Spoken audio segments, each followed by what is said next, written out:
that consumers will not have to pay extra for the price of petrol and diesel beginning today. Right, Honorable Speaker, our simulations suggest that there will be no increase in the ex-pump price of petrol and diesel in the next window beginning today if the levy is imposed.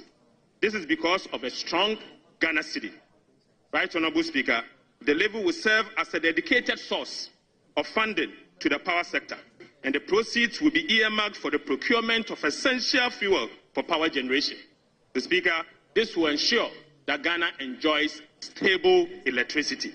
What is before us is the Energy Sector Levy Amendment Bill, and basically it is saying that Ghanaians should give one Ghana cedi each when they buy a liter of fuel, so that we can end doom so. That's all.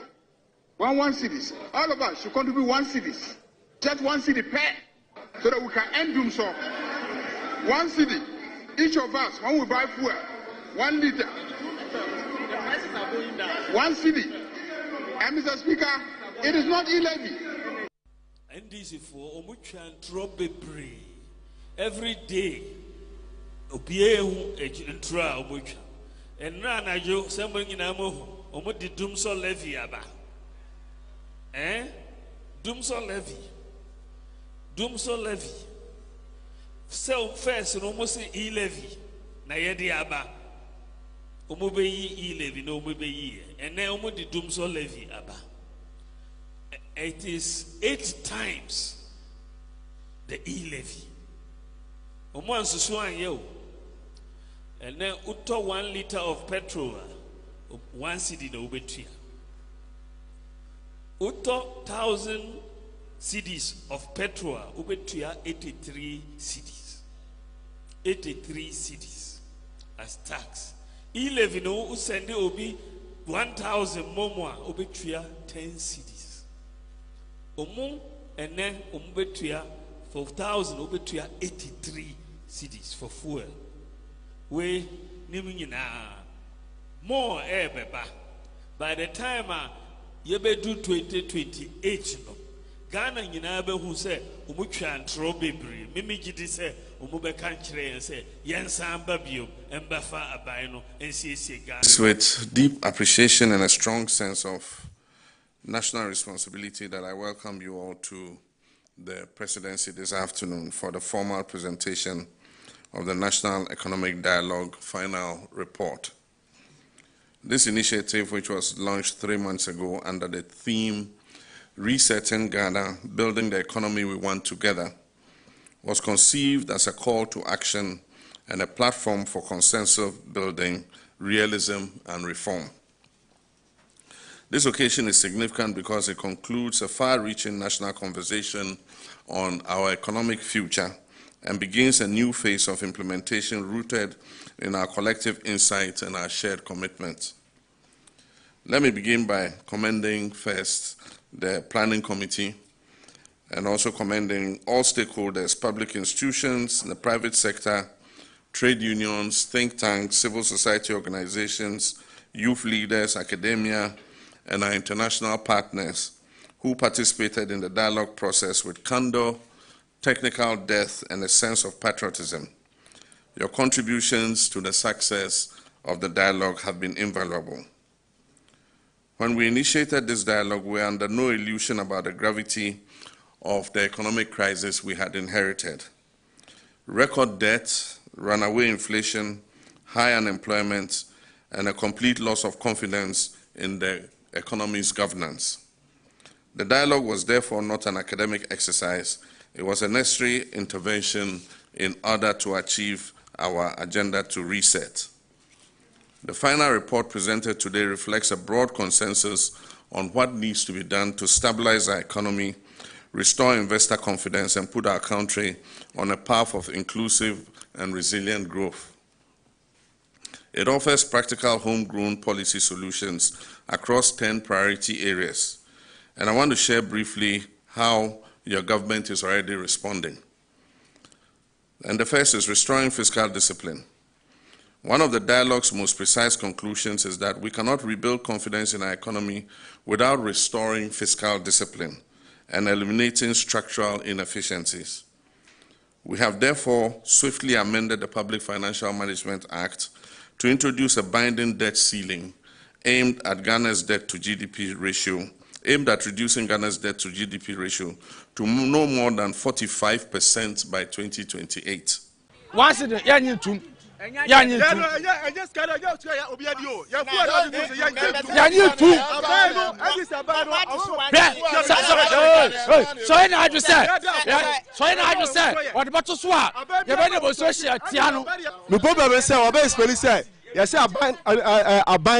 and this a band on power, the Omba because Mubayano and Chebia format movie.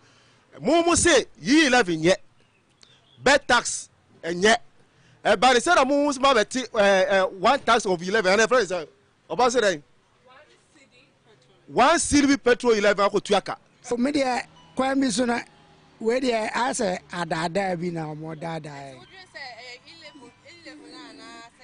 11 idiot. Baby, I never want to go see why no munja petrol no more de bound. And the Quasico was a jam 20 hours. Obitam $58 million could see Kutuam now National Cathedral. No BG 1 city. No, they are man light edge in Aswa. Yaomo. I remember the Albanian or Mombega say, and no Mombega saying. No one is complaining apart from the MPP people. Nobody. And looking at things, there is 1 city. So then let's go back to Akufo-Addo regime. It's more than 1 cities, but so that's where we were complaining. This one is 1 cities, and 1 cities is for our own good, and is the same development for the country. If only we want to be like, for example, some people always compare Ghana, like they want to compare Ghana to the US and then the Americans. Yes, they don't develop by what? Just by chance. Yes, sir. ABC where that say it me at this so near to Lolife so yet this so Lolife Bejina I can say to Swanere and so yet so and this ano say the on my share them on Mode Bano. Your person man and Conisana at the time for no more crew no young form type for mom near TC room. Now most of Monte on Amazonian. Members of John Mahama's administration, when we are taking pragmatic steps, smart moves, intellectual moves to address the situation, you want to antagonize us? Please retreat. Retreat, because this will not help you. Mr. Speaker, let me assure you that unlike the previous administration, we decided to use extra proceeds to pay for pension funds, we will use these funds judiciously for the energy sector. And I tell you, we are determined to turn this sector around. Mr. Speaker, on this note, and on this auspicious note, let me make it clear that irrespective of the 1 cedi, we are not going to see an increase in the price of pump price at the petroleum sector. It is only an intelligent government that can do this. No, it's only a smart government. It's only a government with acumen that can do this. You had 8 years, you messed the economy up, you took us to IMF, you gave us a haircut, you gave us higher inflation, a higher exchange rate, and when we have taken over and we are turning things around, you want to instigate the people around us. It will not work, Mr. Speaker. Mr. Speaker, the people of Ghana knows better. And I tell you that we will turn this economy around. I have confidence in President Mahama. And I have confidence in Atuforsen, who is forcing. Government is broke, government is broke. The people are spending billions to go inside the government that is broke. Have you ever seen a minister who resigned because government is broke before? Government has no money. Have you ever seen a governor who said, ladies and gentlemen, when I was elected, I thought the government had money. Now I discover government has no money, I resign. Have you ever seen it? Government has no money, but they are bringing money out at election time. Where is that money coming from? So they are lying. What is happening is that there are 2 types of wicked people in government. Type 1, they eat current money. Any money they find in government, they will eat it. They are wicked about that one. There is type 2. Type 2, they eat current money and future money. They will say, my term will end next year.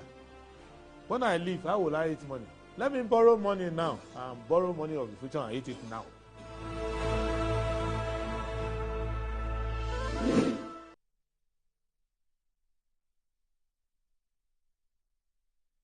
Okay, so today is the 5th of June 2025. Good morning. Welcome to Good Morning Ghana on Metro Television. My name is Awudu Moro, and it's a pleasure coming your way. It's a beautiful Wednesday morning, and this is the day the Lord has made. We are rejoicing in that. So it's actually Thursday. Yes, Thursday morning. Did I say Wednesday? Sorry about that. So Thursday morning, and we're back again to join the nation's conversation on what's happening in our dear country, Ghana. And so, as always, I'll go straight ahead and look at what the newspapers are reporting. A Daily Graphic is reporting this morning that 1 cedi energy sector levy to tackle 3.7 billion debt.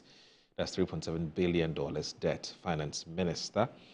Inflation drops to 2-year low. Government statistician advises households and entities to limit discretionary spending. There's 3,319.66 kg substance test positive for cocaine. NIB set to destroy exhibits worth over $350 million. Government won't interfere with corruption cases. President Kester Abraham Cranche's report. Very interesting one indeed. So the Ghanaian Times also says that Eid al-Adha, time for reflection, attitudinal cleansing, National Chief Imam. Inflation drops to 18.4% in May 2025, lowest since February 2022. Government launches sustainable cities strategy to reshape urban landscape, prepare for future demands. There's police grab woman 30 for pouring acid on ex-boyfriend. Daily Guide. Nurses strike bites nationwide, and there's a Dumso levy, 8 times e-levy, Baumia. Charles Bisu, accomplice convicted. Minority marches on IGP. OSP engaging anti-corruption business, Martin Amidu. The Insight. Towards deepening China-Africa infrastructure cooperation for shared technological advancement. The story of China's developmental gains. Fighting corruption will solve over 90% of Ghana's problems. Nimue Thompson. Ahead of Salah celebration, Zabarama community donates to Ankafo prison. There's also Trump administration U.S. quota for 3,000 immigration arrests per day, sparking community opposition. Mahama, he says government investigating oral reports 33 gargantuan cases involving ex-appointees. The Inquisitor, hiding of Moyo Clinic letter. It's actually Mayor, not Moyo. It's Mayor, yeah? Okay, so Moyo Clinic letter. Ken done within as OSP monitors him. Don't sell state assets to politicians. Dr. Forson to new state board chair by Osaberima Ansasas Reku III. Happy Eid to all Muslims. Napo. Align central government DACF projects to avoid waste. Costa to government. Daily Post. Court convicts Wuntumi's aide in Galamsey bribery case. TDC to launch its 24-hour prestige and premium services today with a 24-hour call center to boot. NSB Finance Director details how she inadvertently transferred 49 million cedis to Eduboah in its account. So, yep, so these are the front page stories of the papers today. You're still watching Good Morning Ghana on Metro Television. Please stay with us.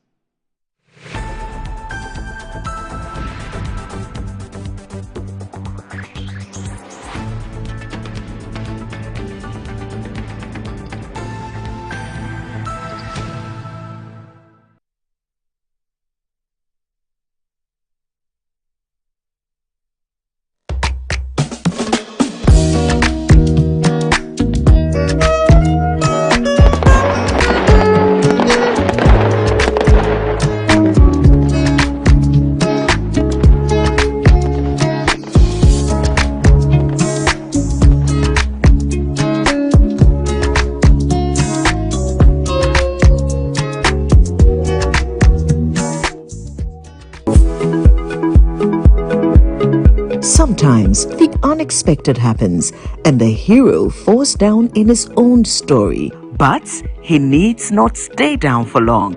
Cosmopolitan Health Insurance is your trusted health partner.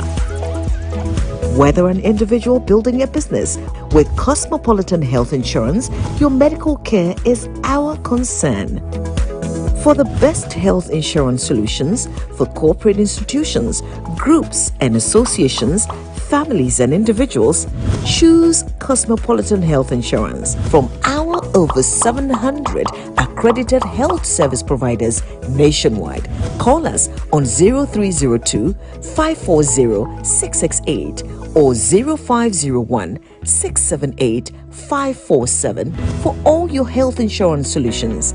Cosmopolitan Health Insurance, your medical care is our concern. Yes, next. Hey, Nadia Benson, me didn't tum. Mr. Friendly Calico, just call me cockroach. Now, Mr. Friendly once now. Hey, that's you. Improve car. Yeah. Captain Mosquito, double the accent.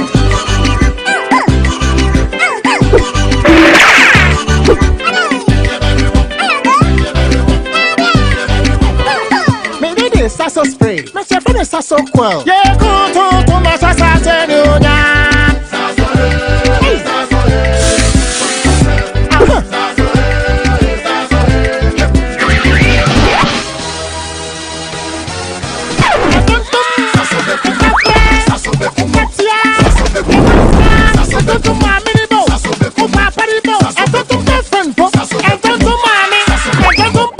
Sasso, come tum preko.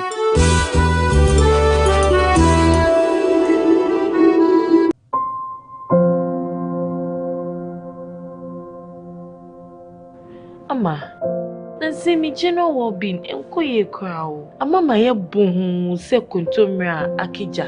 Nansi me hu se me nyo basi makura. Ama me kunu ni me into kwankwa. Oh you why? Enye mo ko. Give us GC lecture and the capsules. Ah ye num boom. En ho asem na mo kana. E boa emma ene meme nyina. Na ma wo ba ye obesima. Na be ma so aye be masima. Ya, we be bua wuku. Ama ne giant sa wo de hye ne botum. Na wanyinya na nim tisese ni wo yi chopwa.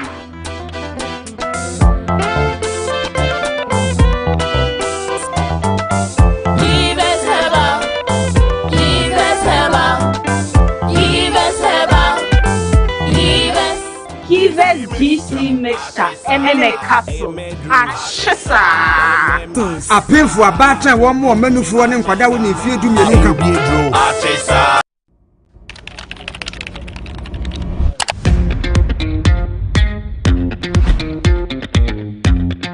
Smart, smooth, interactive, and a built-in Android active panel made for modern work and home. For corporate clients and university students, enjoy top-quality 10th generation Toshiba laptops built for performance, power, clarity, and speed, all in one desktop. At Mycom JA Computers, get a laptop for as low as 1,000 Ghana cedis. All products are imported from the USA with a 1-year warranty. Visit Mycom JA Computers today and elevate your tech.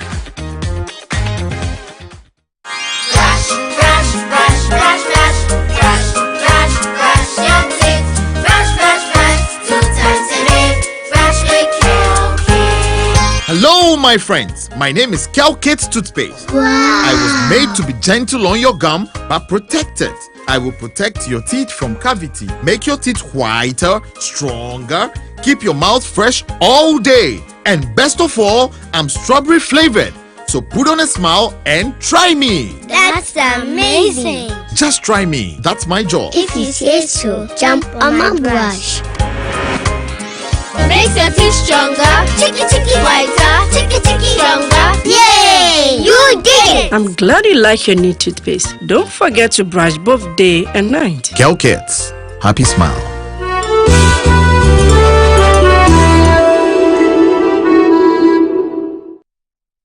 going to get polytank? Oh, and you're right. Go straight. No, I want to left, right. And that's right. Ghana na ye wono. So when you do more, and ye data.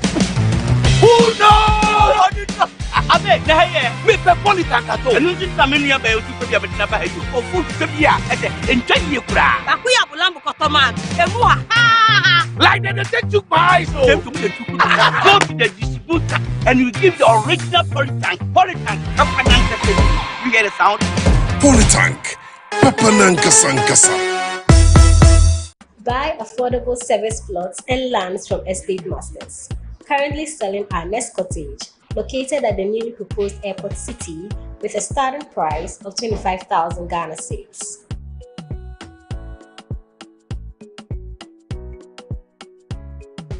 We also have Palm Hills, located at Pamfukuro in the Gomwa East District, also with a starting price of 15,000 Ghana cedis.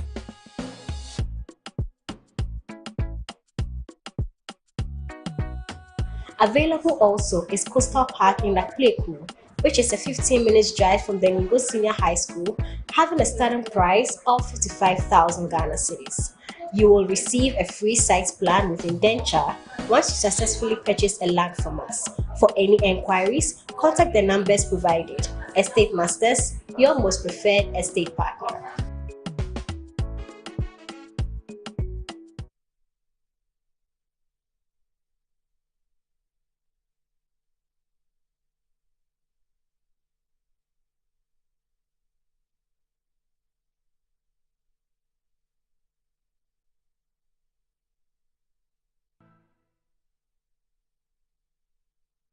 To help raise additional revenue to fund the needs in the power sector,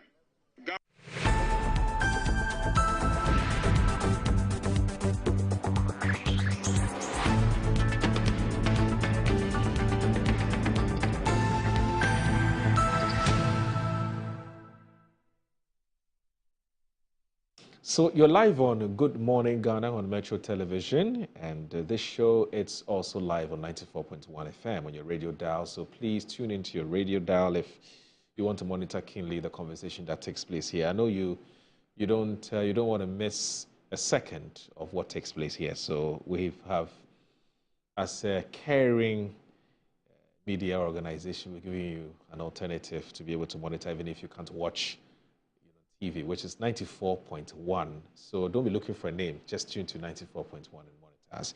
So joining us this morning, for as always, what promises to be a very, very, very productive and great conversations is the man, Professor Kingsley Nyako, who is the MP for Kwadaso, a former Deputy Education Minister, albeit at an injury time, but he's still a former Deputy Education Minister, and also the former Executive Secretary for NAB, National Accreditation Board. So he's a man who is wearing many hats and with a very rich CV. Good morning, Prof. Good to see you. Same here. And it's always a pleasure to have you join us. Same here. Yeah. My viewers like you, though. Oh, really? Oh, yeah, they do. They do. You know, some of my constituents, my internal opponents, do politics, you know what I mean? But if you're a member of parliament, it's defining the party and helping the party, you don't be negative. You know? Everything I do is negative. Oh. Yeah. But, it's politics. All in the name of politics. Internal I think you don't have to destroy somebody to get to your level. You don't. Oh. You know what I mean? What's the worst that has ever happened to you as far as this negative politics you're talking about? I'm in psychology, so has anybody held any invectives or any? Oh, remember today I told Randy on this show. Yes. Then after the show, one of constituents who doesn't support me had the effrontery to write an article that the NPP should take me off the media landscape. Can you imagine? And I said, what? To come on this show, Good Morning Ghana. I know some people, if you ask them to come here, they won't. Because here it is serious intellectual analysis. You just don't just come here and say anything.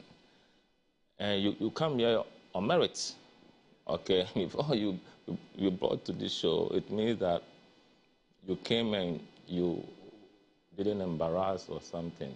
But that is politics. It means you was that able to write. You know, how do you do that? Wow. You're a member of parliament. That you should be taking off Good Morning Ghana? And the reason is what? That I embarrass the MPP when I come on. Can you imagine? Hey. Yeah. No, maybe they're watching a different Professor Kingsley. No, maybe they don't understand the issues. You see, the NDC, do you know what they do? You go to social media. I think they have a system. Whatever you say, if you even make the best of analysis, they'll still come after you. Okay. That's politics. All right. You think the NDC supporter or member on social media will be happy when you are hating the government? Right. No. It's politics. That's what they do. So if you come to Good Morning Ghana or Pro NDC, go and check. Parliament, when our leader, Osahin, Kwame Nkrumah, even makes the best of points or does the best analysis, they will still have fault. And in politics, when your opponents are attacking you, it means that you are doing something right. So when I go to social media and I even see negative comment, it tells you that you are doing something right. When I was in Kumasi those times, communicating with Abbas Nuruddin and all those guys. Debating them. Yeah, long time. You know what I mean? They will even use your title against you. And they will even give it to you, use some printable words against you. But behind the scenes, they come and tell you that, oh, Charlie, you know, this politics here, you know, our guys, that's what they want. That's it. You know what I mean? But me, I've decided to do clean politics. I want to be honest, I want to be objective. I might not get it all right, but at least I want my viewers to like me because of decency. And I learned this a lot from Kwaku Baako Malik. Okay? And he's fair, he's objective. When he gets it wrong, he'll admit. That's the human that we are, you know what I mean? So I don't think that the criticisms that have been leveled against you are born out of what I'll call a dispassionate or objective assessment of the facts of the situation. Politics, I think that you know it better, which is that some people are just up to play mischief. So I think we'll treat it as such. We'll treat it as such. Because I think you're one of the what I call one of the great guys who we were lucky to have on the show. And as and when you have the time, Annie is always happy to invite you to join us on the show. And we're grateful that you're able to make time. Yeah, thanks, Moro. It's politics. It's just one of those things. We can deal with that. So also joining us on the show is Atta Issa. So he is an accountant. He's not a lecturer, I don't want to believe. He's an accountant by profession. And he is the Member of Parliament for the very good people of Sangnaragu constituency. I hope I got the pronunciation correctly. So Atta Issa, good morning. Thank you very much for joining us. It's always a pleasure to have you. Thank you. The last time you came must have been like 3 weeks ago? Yes, 3 weeks ago. Yeah. How are people doing? Oh, we're all doing fine. At least, you know, Metro is massive in the northern region. Yes. Oh, Metro is massive in the north. They don't joke with Metro TV at all. It is one of the best. And also because of the Islamic programs that we run. Okay. The good news is that some of those Islamic programs that went on break temporarily, we're bringing all of them back. That's nice. Did you replace ABF Husseini? Yes. Oh, wow. Then you'll be speaking some proverbs. Well, let me just... in fact, he was the one who said, when the weather is cold, no woman is ugly. You know, one of the things I want him to do, I want him to actually put a book together. He's working on it. Yeah, he's working on it. No, he has to. Yes. You know, he was at my vetting. He told me that I come to your vetting. Then he came. He's somebody, for some reason, he liked me. Yes. He liked me, you know. He said, you will be at your vetting. And all my NDC friends was the only person who came. And in fact, I was happy when I saw him there. Okay. Came to give me that moral support, and I said, that's ABA. Yeah. He also said when a lion is seen moving around, or what, when a lion is seen moving around at the market, it is treated as a puppy. When a lion is what? It's found of patronizing the market. That's a patronizing. It is treated as a puppy. Hey.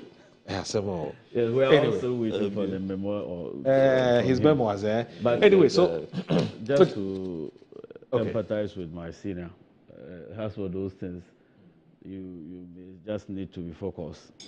You've been elected for 4 years, and I think the very people that elected you knows what they expect from you. So don't be down with some of these things. It's normal. It's normal.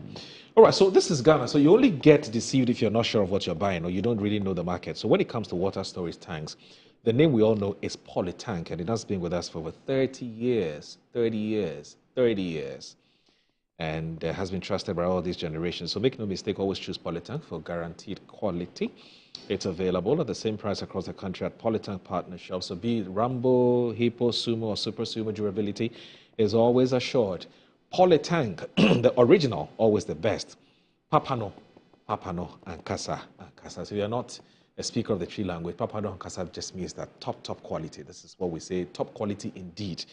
Anyway, Polytank does not request for Momo payments online. So, Prof, we have a number of issues to talk about. I'm sure your guess is as good as mine. What for you are some of the issues that are making the rounds? But before we do that, there's an issue that I want to run by you. But before that, today is Arafah Day. Yes. And today is the most critical part of the Hajj pilgrimage, where Muslims will stand on the Mount of Arafah and pray, and they can hope that their prayers will be accepted, right? And Eid is also tomorrow, right? Of course, inshallah. How has the preparations been like? I'm sure, as for you, your home is going to start getting busy from today. So it's a period of sacrifice and also showing love to your neighbors. And being the MP for a constituency like Sanargo, that is mostly populated by the Islamic religion. Muslims. Yes. So the expectation is that they will surely come around for you to marry after prayers. And it's a pleasure always sharing the same platform with them. Tomorrow, for example, I intend to perform the Salah at a community called Zayure. Okay. So every Salah period, whether it's Eid or the main Eid al-Adha, I choose a community in my constituency and I go and observe it with them. So I'll surely do that with the community of Zayure. And after that, we'll all come and have a lunch together and then make our sacrifices. Okay. So, look, Islam teaches us to be more generous to society. Right. Because this one, if you slaughter a cow, I'm sure you cannot eat it alone. So it encourages give it. Right. And that's what makes me happy always when we are doing this type of eat, because it affords the opportunity for income redistribution. That's where you see the rich buying more of something to share to the poor. So there's that level of income redistribution that ensures equity and fairness. So for me, the appeal is that everybody should celebrate in a more cautious manner. It's a period where you should reflect, because if you know the story behind the whole thing, where Prophet Abraham wanted to slaughter one of the sons, it tells you that this is a period of sacrifice and to worship God. And those who are in Mecca, I wish them a very peaceful Hajj, and we can't wait to see them once again in our lives. Thank you. So that's what I would just say. So wherever you are, tomorrow is a happy day for every Muslim and even every citizen of this country. Let's all join hands together to make it a beautiful ceremony. All right, so I'm sure that you've already said Eid al-Mubarak to your constituents. Yes, I have. So if you look at today's Ghanaian Times, for instance, Malik Suleiman says Ghanaian Muslims will join Muslims across the globe tomorrow to celebrate Eid al-Adha, which is a feast of sacrifice. Eid al-Adha is celebrated 70 days after Eid al-Fitr, the Eid of Thanksgiving, after fasting the month of Ramadan. Now, this special celebration is observed by Muslims in remembrance of Prophet Ibrahim, sacrifice of his son, Ismail, to Allah. And says, for that display of commitment to sacrifice his son in obedience to Allah's command, Allah exchanged that sacrifice with a sheep. Sure. And it says the occasion of the Eid al-Adha is therefore a test of faith and obedience of Muslims to the command of Allah. And it says those who can afford are required to buy and sacrifice animals. And as a requirement of the celebration, Muslims will offer prayers after which they will slaughter animals, goats, sheep, and cows as they sacrifice for the occasion. And Muslims are guided as to how to share the meat. They reserve 1/3 for themselves, share 1/3 among neighbors, and the other 1/3 among followers of other religious faiths. Now, the sacrifice therefore seeks to bring about peaceful coexistence and harmony between the rich and the poor in a society. Besides, the giving of meat to adherents of other religious faiths brings about peace, understanding, and tolerance between Muslims and followers of those religions. According to Islamic scholars, Eid al-Adha goes beyond the sacrifice of animals, as the feast also challenges Muslims to use their intelligence, wealth, energy, and time to better the lot of other people in the society. Therefore, like other Ghanaians, Muslims owe it a duty to themselves and future generations to contribute their quota to the development of the economy. Eid al-Adha also marks the end of the Hajj pilgrimage to Mecca. The pilgrims are also required to sacrifice animals at the end of the pilgrimage. Now, the pilgrims who do not have the means to sacrifice animals are obliged to observe the fast, a part in Mecca and the rest in their home countries to stand in for their sacrifice. And the National Chief Imam has a message for Muslims where he says that he's extended his heartfelt message of peace, love, unity, and reconciliation to Muslims and humanity at large. He's calling on members of the Abrahamic family to regard the Eid as another opportunity to reaffirm their commitment to interfaith harmony. This was contained in a statement issued and signed by the personal assistant to the National Chief Imam, Dr. Abubakar Mohammed Marzouk Azindo, it's been copied to the Ghanaian Times, and it says in his Eid message, the revered National Chief Imam emphasized the significance of sacrifice and commitment to piety, highlighting that the true essence of Eid al-Adha lies in the spiritual and moral values that it embodies, rather than just a physical act of sacrifice. The National Chief Imam reminds Muslims that Eid al-Adha was not only a period of celebration, but also a time for reflection and attitudinal cleansing. He stresses that the virtues of the Eid are fruitless unless they translate to moral ascendancy in society, calling for a behavioral change from negativity to positivity. Furthermore, he highlighted the moral basis of interfaith harmony, particularly among the Abrahamic fraternity, citing the story of Prophet Abraham and his son Ishmael as a point of convergence for Muslims, Christians, and Jews. He's calling on members of the Abrahamic family to regard Eid al-Adha as an opportunity to reaffirm their commitment to interfaith harmony, which he believes is essential for prosperity and progress. And it goes on and on and on and on. And Prof, I know you have some Muslims in your constituency too. I'm sure that you want to wish them. Yeah. So, Moro, thanks for the opportunity. And let me say a very good morning to our revered viewers and those watching us from everywhere across the globe, especially my constituents from Kwadaso and the Muslims who will be celebrating the Eid tomorrow. Get the opportunity to wish them joyful and a happy Eid Mubarak. This is a period that must be observed in humility, a period of sacrifice.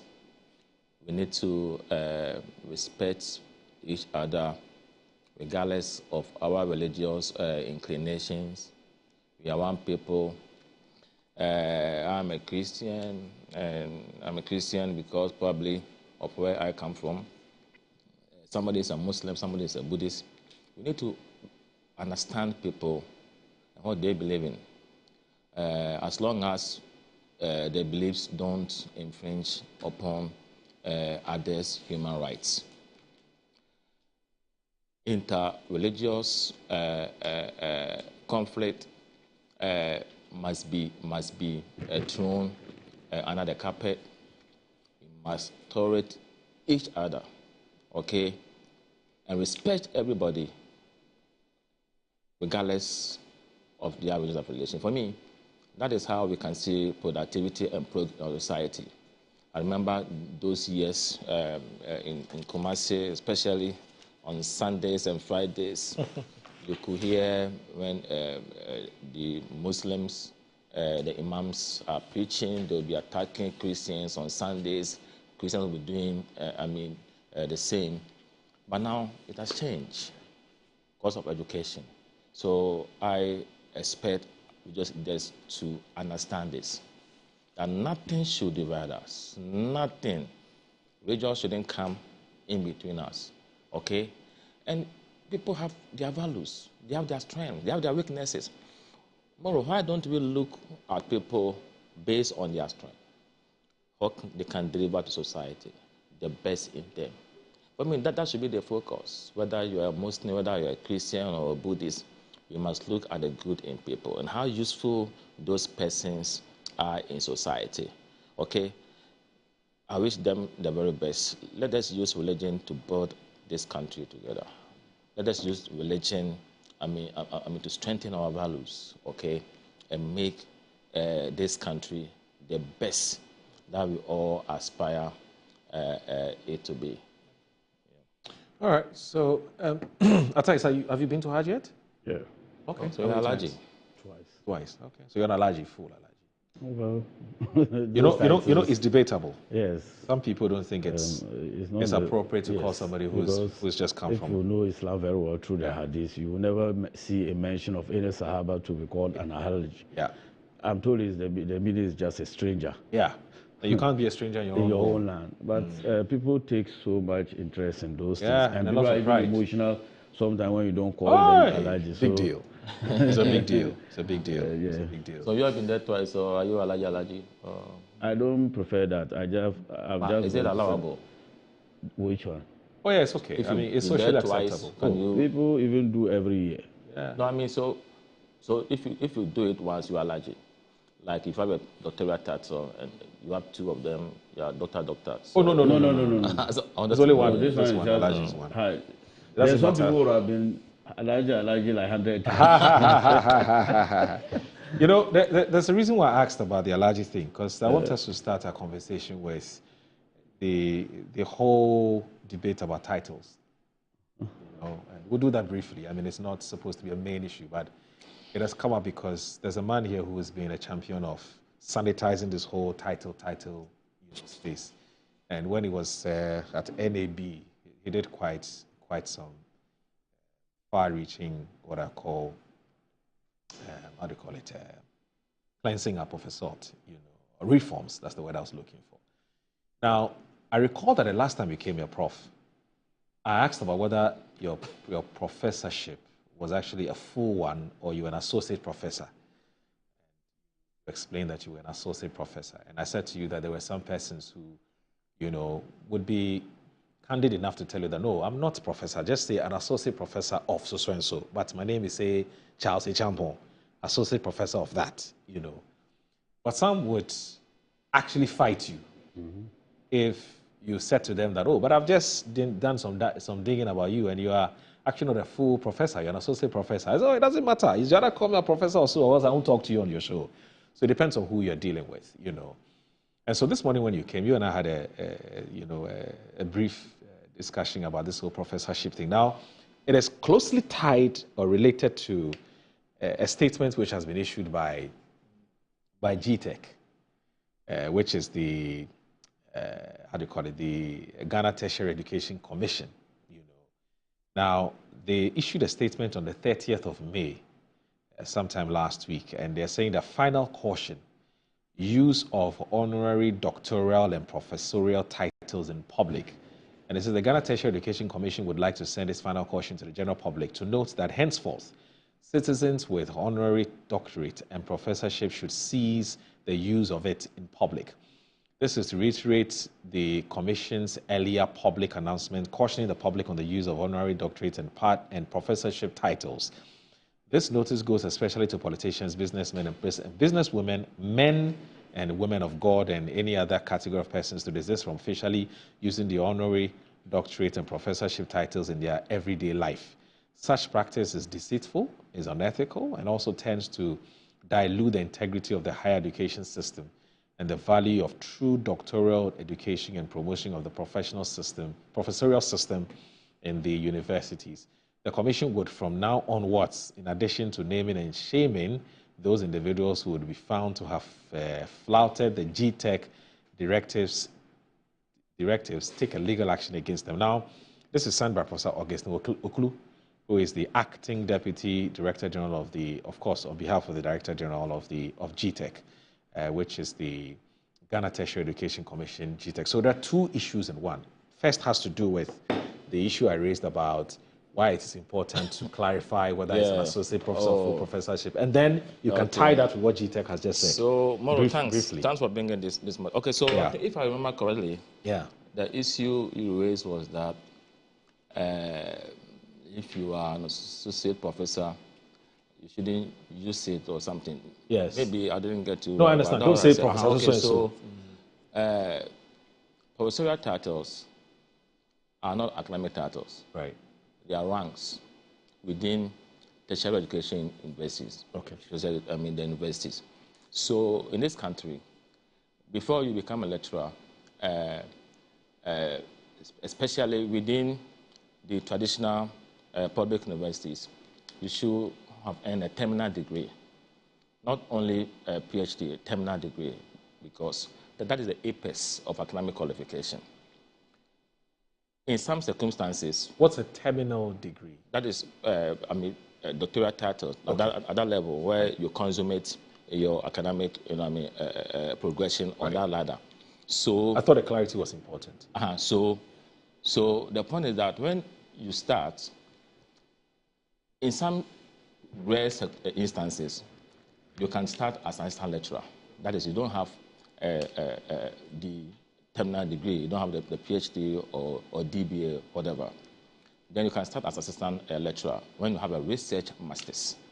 Okay, not only MPhil, or it could be MA. As long as there's research master's, you can start from assistant lecturer. Okay. Assuming you have a PhD, then you begin as a lecturer. So from lecturer, you proceed to a senior lecturer. Then you get to the professorial rank. The professorial rank comprises associate professor and full professor. Okay, so if you are an associate professor, you are within the professorial rank. So you are associate professor, you are still a professor. The apex is the full professor. And when you go on retirement, you can even be conferred on emeritus or emerita. That's it. So that is the clarification. In some jurisdictions like Germany, where I studied, I had my PhD from the University of Munich. Okay, so in Germany, if you become a professor, you still maintain your doctoral title. So that's why you hear them calling their professors Professor Doctor. Professor Doctor means that you have 2 terminal degrees. They keep it. And it's because of the value they place on earning a terminal degree.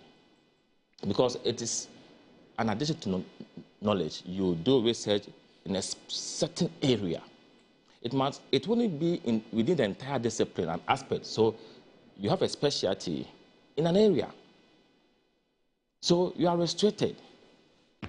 And because the idea or the rationale behind a terminal degree or a PhD is the contribution or addition to knowledge. You've done something in that area. That's why Germans, they keep it.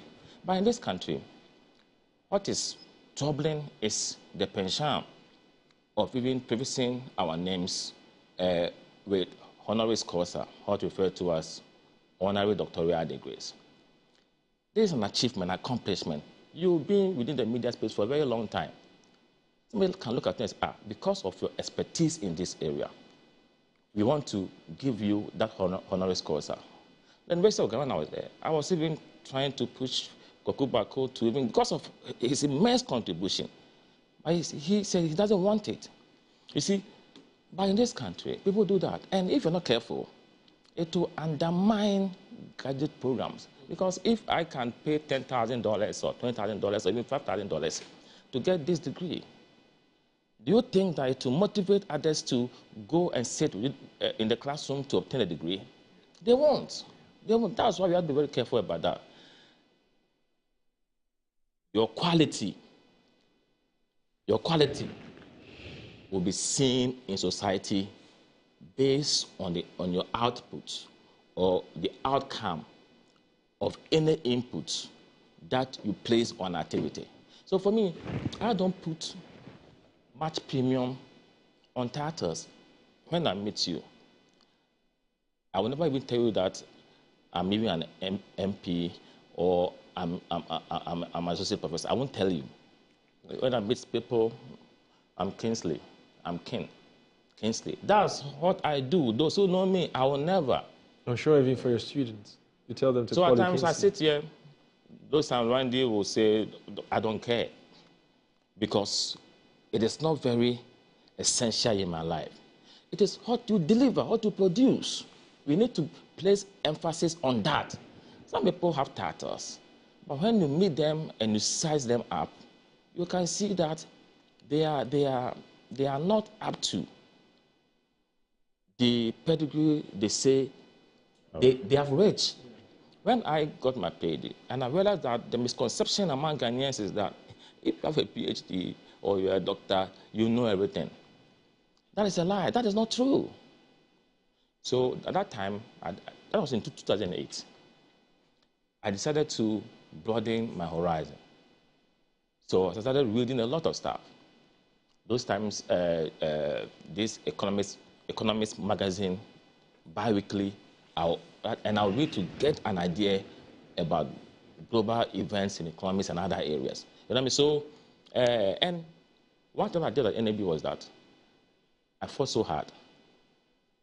I hear people who have never even been lectured before calling themselves professors. You can't be a professor by a university that awards qualification, confer that on you, because you have to get that through the ranks in the university. Because some institutions from Ukraine and Eastern European countries give it to them. And that is so wrong, that is unacceptable, and we need to put an end to this practice. So when we were working on the Education Regulatory Bodies Act, that is Act 1023, I made sure that we put in the law a section, okay, or a paragraph that regulates the use of nomenclature within the education space. Okay, so doctoral titles, I think it is section 8.4D or so. Just to be, because we are on this very that's program, let me see if I can find it. That's fine. So that is what we have to do. We will encourage people to obtain these titles, but we don't have to abuse them. Okay, because of the negative effect that it will have on graduate programs. Okay, so yeah, it's here. Section 8.4. Section 8. So accreditation functions of the Commission 8.4D. It says the Commission has to regulate the use of higher education nomenclature and titles, including university, college, emeritus, professor, doctor, chartered, and related terms. So we are expecting GTech to work on the LI as soon as possible, so that the LI operationalizes paragraph D of section 8.4. So that we can properly, check this practice that is getting out of hand. If somebody feels that you've done something enormous and wants to, award you this title, it should be part of your accomplishment. You have your CV, you put it there. Otherwise, J. Kufuor, Nana Akufo-Addo, John Mahama, they have a plethora of them, and they'll be using them, you know what I mean? So, for me, this is... So the thing is, the reason why people are using these honorary titles, for want of a better word, deceptively, right, is because we still don't have an LI that specifically, for instance, mentions or would state or would specify what should happen to you when you do this. Yeah. And so you have a situation where people have taken advantage of it, and they're carrying all kinds of titles around, and they are being regarded and acknowledged as such. I want to be charitable to those who use it. In all fairness, I think it is more of inferiority complex. Okay. For me, you know, there was a lecturer at UCC who was doing that. I wrote to the University in Ukraine that was partnering with that lecturer. Okay. We invited that lecturer to meet us at NAB at that time. You know, initially he didn't want to come, but I think he came. And I mean, you know, somebody was fronting for that university in Ukraine, and was using the professor to do that. Okay. Because of the commercial, aspect, it is being commercialized. Right. And GTech, I'm happy to see this directive from you, signed by Professor Augustine Okuru. I think I know him well. He's, I think, acting now. And Abdullah Janapo, who is the boss now. I expect them to do the right thing so that we can protect and safeguard our graduate programs. That is what we need to move this country. More research, intensive research that is based on knowledge, based on evidence, to move this country. I mean, because if you have a solid graduate program with very good supervision, but whether we'll be able to get solutions that will help this country and move this country from where we are to the place we want it to be, I mean, within the global space. You know, the interesting thing is that when you don't mention their name with those titles, they rather get upset. Mm-hmm. Can you imagine? Yeah. Yes. You've not earned it. You bought it. And yet I decide that I'll not call you Dr. So and so and so. And you're angry with me. I mean, there's some of them. If the law was active, you should rather be sanctioned for using the title. You know, and I can't wait for that LI to be passed, because a lot of people will be in trouble. Amoro, we don't drop it. We don't begrudge them for being honored with that with those titles. designation. We don't begrudge them. It is something you've done uniquely that I myself probably I cannot do. You are an entrepreneur, and people think that you deserve it. Okay, I don't begrudge you, but you didn't earn it within the economic space. Okay, it is part of your achievement. And I can tell you that most of them are commercialized. It is, some people are. But I went to Dubai one day, and I got an email. They asking me to come for an honorary doctoral title. I didn't even respond to them. I don't need it. Okay, I don't need it. If one day a reputable university feels that I deserve it, it will be part of my my credentials. It to be on my CV. Yeah, that's how it's supposed to be. We need to, because you see, people hide behind that because they think that in Ghana or in Africa it's all about titles. If I get the title, then I'll get some recognition. You don't get recognition through titles. You get recognition through your contribution to society. That's the impact you make. I agree with you. Yeah. You know, Kwame Sapasiedu sent a message on this matter. Kwame Sapasiedu of the CDD. And he makes a very interesting point about what a PhD is and why it is important. And he says, a PhD, which is a Doctor of Philosophy, is the highest level of academic degree that you can achieve. And it's not just about being smart. It's about spending several years diving deep into a specific topic, asking new questions, doing original research, and contributing new knowledge to the world. It's intense, humbling, and often lonely, but also rewarding for those who love learning and pushing boundaries.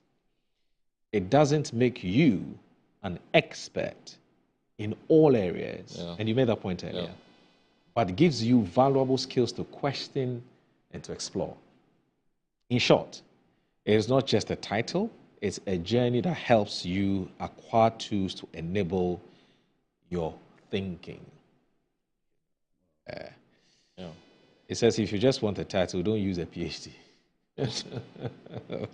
Kwame, did you have to add that? Anyway, so yeah, I know you have a take on this. Okay, so what I would say is that... Are you doing a PhD? Yes. Oh, you are? Yes, okay. I'm doing my PhD in finance. Oh, in finance? Yes, at the University of Ghana Business School. Oh, that's good. This is my third year. He's a strong guy, this guy. He's a strong guy. So, have you taught before? Not yet. You've never taught? Not really. Okay, so what I would say is that I associate myself entirely in Parliament, this guy, he'll come to you, he always wants to learn something, he always wants to know. So I'm not surprised. Yes. So I associate myself entirely with what Prof has shared. You know, we're talking about the title Alhaji. I know some members of Parliament, when the title is not included in the votes and proceedings, they rise to challenge that for inclusion. So people value titles, but what we are all trying to say is that it must be earned. Look, doing the PhD, I thought it was easy, but I can assure you that it is not. And for somebody to just use an honorary one to equate somebody who has passed through academic institutions.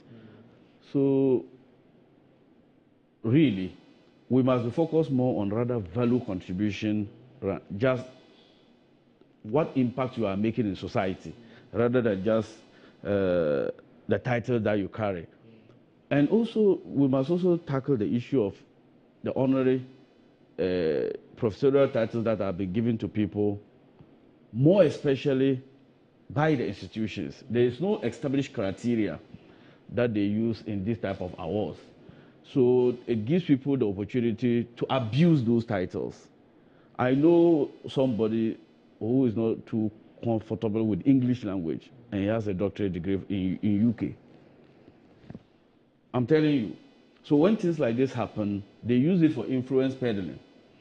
Look, if there was one communicator that I know in Tamale, anytime he goes for set, they say doctor, doctor, doctor. So I engaged him one day, and I realized that he said they've been calling him doctor since the days of secondary school. But any media house in Tamale that introduces him as a doctor. So they use it for influence peddling, such that you cannot, once you see that doctorate title, you accord the person a listening ear, and they use it to do personal interest pursuits. So because of that, GTEC should implement the LI to make sure that it operationalizes what is stated in the Act, for us to sanitize the award of titles. And also, we must be interested in institutions that even award the titles. Some institutions have not still met the required criteria for them to have the opportunity to train PhD students. But of course, these days, due to corruption and other related issues, institutions now have been given license to just award titles. And then if you look at legal education, however negative some of their activities are, but I can tell you, Ghana legal education and medical education are the two surest way you can go through and know that things are not just done anyhow. Many other courses or pursuits of discipline, you cannot guarantee that level of quality. So I think that the Ministry of Education, and I know that Honorable Haruna Idrisu is up to task, they must sanitize institutions who are awarding PhD. In fact, recently, a university started PhD in accounting. Yet, there is not even MA or any MPhil in those related areas. It's just MBA. So you use the MBA to go and start your PhD. Some of the person doesn't even have the basic research tools in order to position himself or herself for that pursuit of higher education. But you've given the person the opportunity because you introduce MBA as a prerequisite to getting the PhD award. So if you look at all these issues, you realize that we'll churn out more PhD students, but the value or contribution to nation building will be minimal. So that's what I would just say about it. It's an interesting perspective that you bring to the discussion, because I think the point is that if you put aside the issue about persons who are abusing honorary doctorates that have been given them. There's also the issue about what kind of quality of tuition, are some of these so-called institutions that are awarding doctorate degrees and so. I mean, what's the quality of tuition, that they are actually giving out? And so you have situations where people say, yes, I earned it, I'm a PhD holder, but it doesn't reflect exactly in the person's work. So that is more of quality assurance. That is done quality by the assurance. That's done by the regulator. Yes. So the GTEC does that. Yeah. Okay. So the visiting institutions, for example, when I was there, the traditional universities had to go through what we call cycle review every 5 years. Okay. But there was this particular university that had been established. They had never gone through that process for over 2 decades. Yeah. Mm-hmm. So when I came to NABL, I said, no, it had to be done. And we saw a lot of issues there. Okay, so if you have effective and efficient quality assurance regime, you'll be able to deal with that. There are some institutions that even run programs that are unaccredited at the blind side of the regulator. Yes. So the regulator, GTEC, normally will go around and fish those ones out. The danger in that is that if you obtain a qualification from an institution that is unaccredited, and assuming you are seeking a job somewhere, and the employer decides to validate your certificate, and it is unaccredited, you cannot get a job. If you want to further, and then the institution decides to do the background check, you're in trouble. It means that you wasted those years. You wasted money and time and all that. So people must be very careful. Before you apply to pursue a program in an institution, write to GTEC. Let them do the verification for you to be convinced that this institution has the accreditation status from the regulator in that country. Otherwise, you would have toiled in vain. And I'm happy you brought in the name of the Honorable Minister for Education, Haruna Iddrisu. He's very fair and objective, and I know that quality education in this country is at the back of his mind. So he must pursue this vigorously and aggressively to ensure that we protect, we safeguard, our graduate programs, and also the undergraduate program. That's what we need to hasten the developmental agenda of this country. Okay. Again, back. Apparently, Kwame Sapasido, I'm sure you know him. He's actually a doctor in biomedical science. Okay. But he's never mentioned it. Every time the media has interviewed him, he said, Kwame Sapasido. He never used his PhD. Yeah.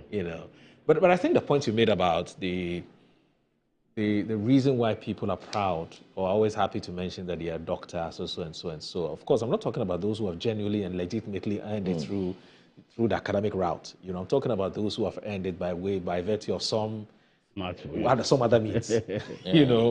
And it comes down for me to the issue about inadequacy. People feel inadequate. That's it. So until I get that, I don't feel like I'm making it. Anyway, so let's make progress. So one of the most topical issues in the last 24 hours, it happened with the speed of light.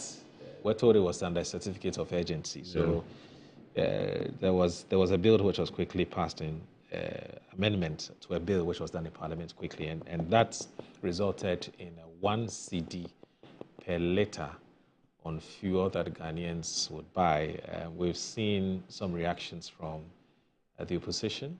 Mm-hmm. Dr. Mahmoud Bawumia has been talking about it. The president himself has been explaining why this has become very necessary. Finance Minister has been talking about it. John Jinapor himself, was the sector minister, has been talking about the issue. I've seen that of Giorgio Pariado, youth organizer, who's also a minister for, employment. It's employment and something. Pablo, yes. Youth development. Oh, youth development, exactly. And yes, youth development minister. He's also been contributing to the conversation. So it's a big issue. And there are a number of angles. I don't know whether we can exhaust all of that. But if you look at Daily Graphic today, it says one city energy sector levy to tackle $3.7 billion debt. Finance Minister. And the story is on page 13. So this is how the Daily Graphic reports it, and it says that. Great. So Dixon Walanyo Doche in Parliament is reporting that Parliament has passed the Energy Sector Levies Amendment Bill 2025 to impose a 1 cedi on every liter of petroleum product to raise additional funds to defray the $3.7 billion energy sector debt. The bill proposed an upward adjustment in the energy sector shortfall and debt repayment levy to raise additional revenue, which is 5 billion cedis annually on average, to support the payment of energy sector arrears, reduce legacy debt, and ensure a stable power supply across the country. The Minister of Finance and Member of Parliament for the Jumako Enyane CM, Dr. Kasala Toforsin, laid the bill under a certificate of urgency last Tuesday. It was read and referred to the Finance Committee for consideration, and the report was approved by the House the same day, the evening. The minority side of Parliament walked out of the House before its passage. Now, explaining the rationale behind the bill, Dr. Forson told Parliament that the energy sector currently poses the greatest economic and fiscal threat to the country, warning that failure to address its mounting challenges could result in a full-blown crisis. The total energy sector debt has, at the end of March 2025, stands at $3.1 billion. This amount includes debt owed to independent power producers, state-owned enterprises, fuel suppliers, and other stakeholders. Dr. Forson emphasized that the nation's inability to honor its financial obligations to key players such as ENI and Car Powership resulted in the complete drawdown of 2 critical guarantees in 2024, a $512 million International Development Association guarantee from the World Bank and also $120 million guarantee from the Ghana National Petroleum Corporation. The government, he said, would now need $632 million to restore those guarantees. Dr. Forson further stated that a minimum of $3.7 billion was required to clean up the energy sector's overall indebtedness and reset the sector on a more stable path. Highlighting the shift to the country's electricity generation mix, Dr. Forson said the country now heavily relied on thermal power to supplement hydroelectric sources. However, he revealed that the cost of liquid fuel for thermal generation was not currently factored into electricity tariffs, resulting in revenue shortfalls. But it says the proposed levy increase, Dr. Forson explained, was a more balanced alternative that would avoid passing costs directly onto consumers. This levy will serve as a dedicated source of funding to the power sector, and the proceeds will be earmarked for the procurement of essential fuel for power generation. Now, Atais, are you a member of the Finance Committee? When the Finance Minister came to you with this bill, what explanation did you get as to why this was so necessary for us to do it, and why now? Okay, so good morning once again. Okay. Look, that was 2 days ago, the Finance Minister came to lay an urgent bill that was referred to the Finance Committee under a certificate of urgency. And the rationale behind that was because if you look at the 2025 staff level meeting that happened between the World Bank, the IMF, and the Ministry of Finance and Bank of Ghana, they applauded Ghana for the economic recovery program that is pursued and then fiscal consolidation. However, they raised issues of fiscal distress that still persists in the energy sector. Right. We inherited an energy sector that was grappling with debt.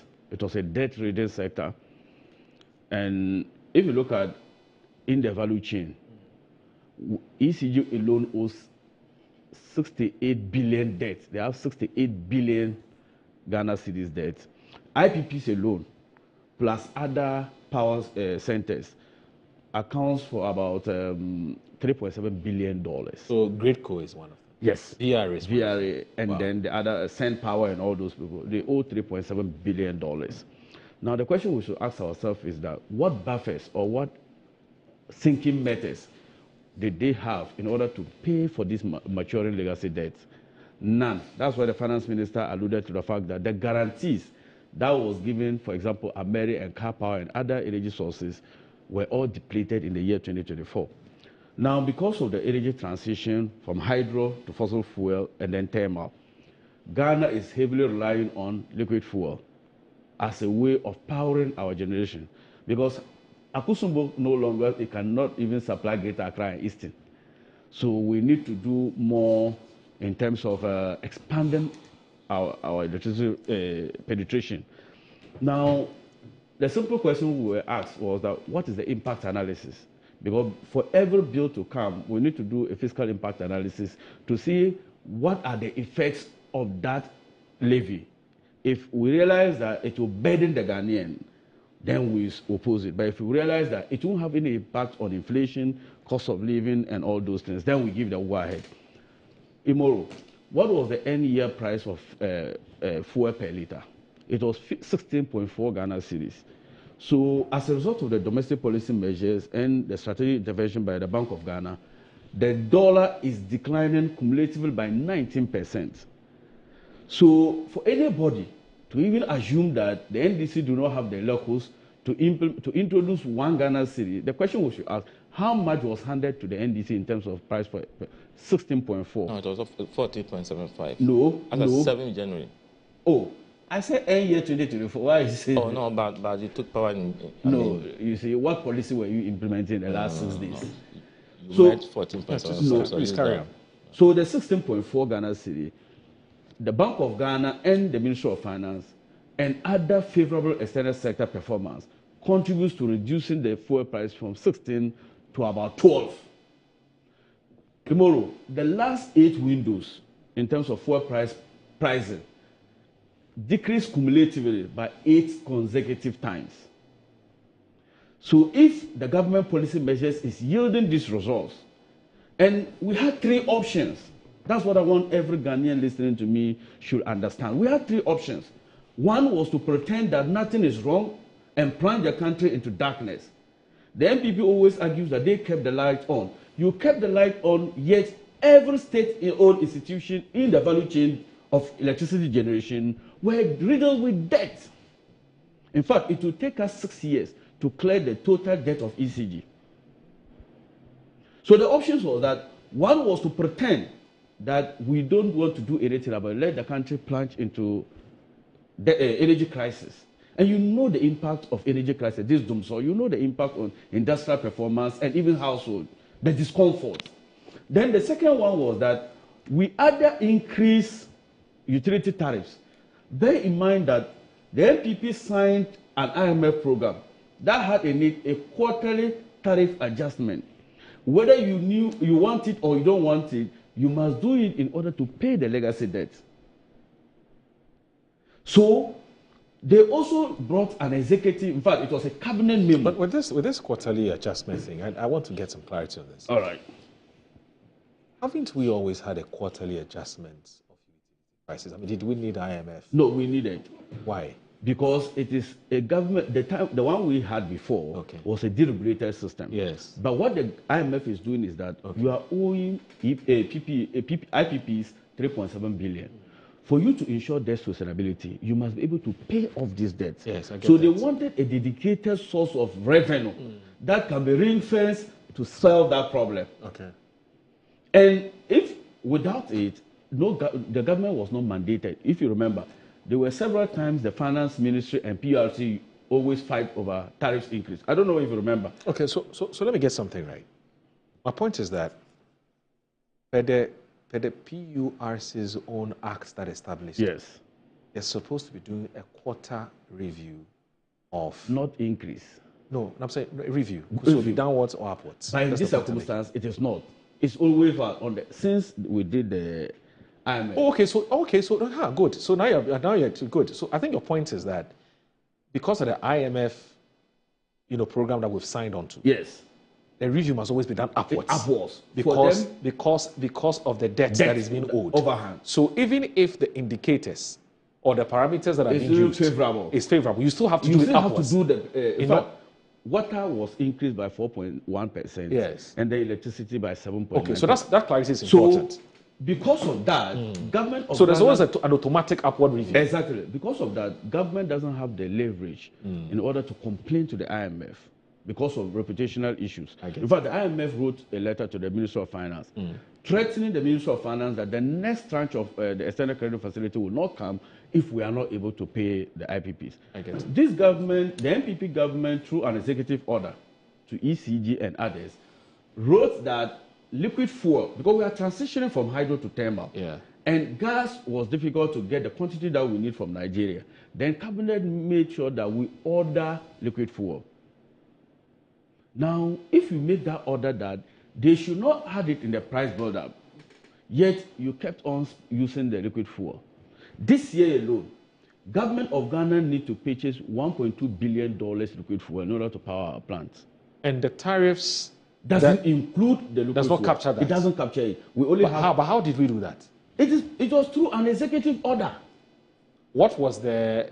Well, you may not So- be the, so you may it not was be the this right way. person. It was this way. What was the philosophy driving that decision? That policy They didn't decision? want the cost of electricity generation to go up because ECG were already doing their quarterly tariff adjustment. Yes. Look, if we didn't bring this levy, what it simply means is that 1.2 billion Ghana cedis should have been achieved by the ECG. Simple means that you have to increase what? The tariff. The tariff. And this levy is a consumption levy, meaning that people have choice on fuel. But in electricity, people do not. Everybody wants to sleep in a very conducive environment. So that's the second option we had, to add the liquid fuel into the pricing build-up, or to pretend that nothing is wrong with the country, or this third method. And you're saying that the second option, which was to feed it into the tariff structure, would have meant that they would rather have a more devastating impact on consumers compared to using this method, slapping it on petrol. And when we say that, look, I personally also did my own fiscal analysis, and I came to the conclusion that if you know, yesterday was the pricing window start date.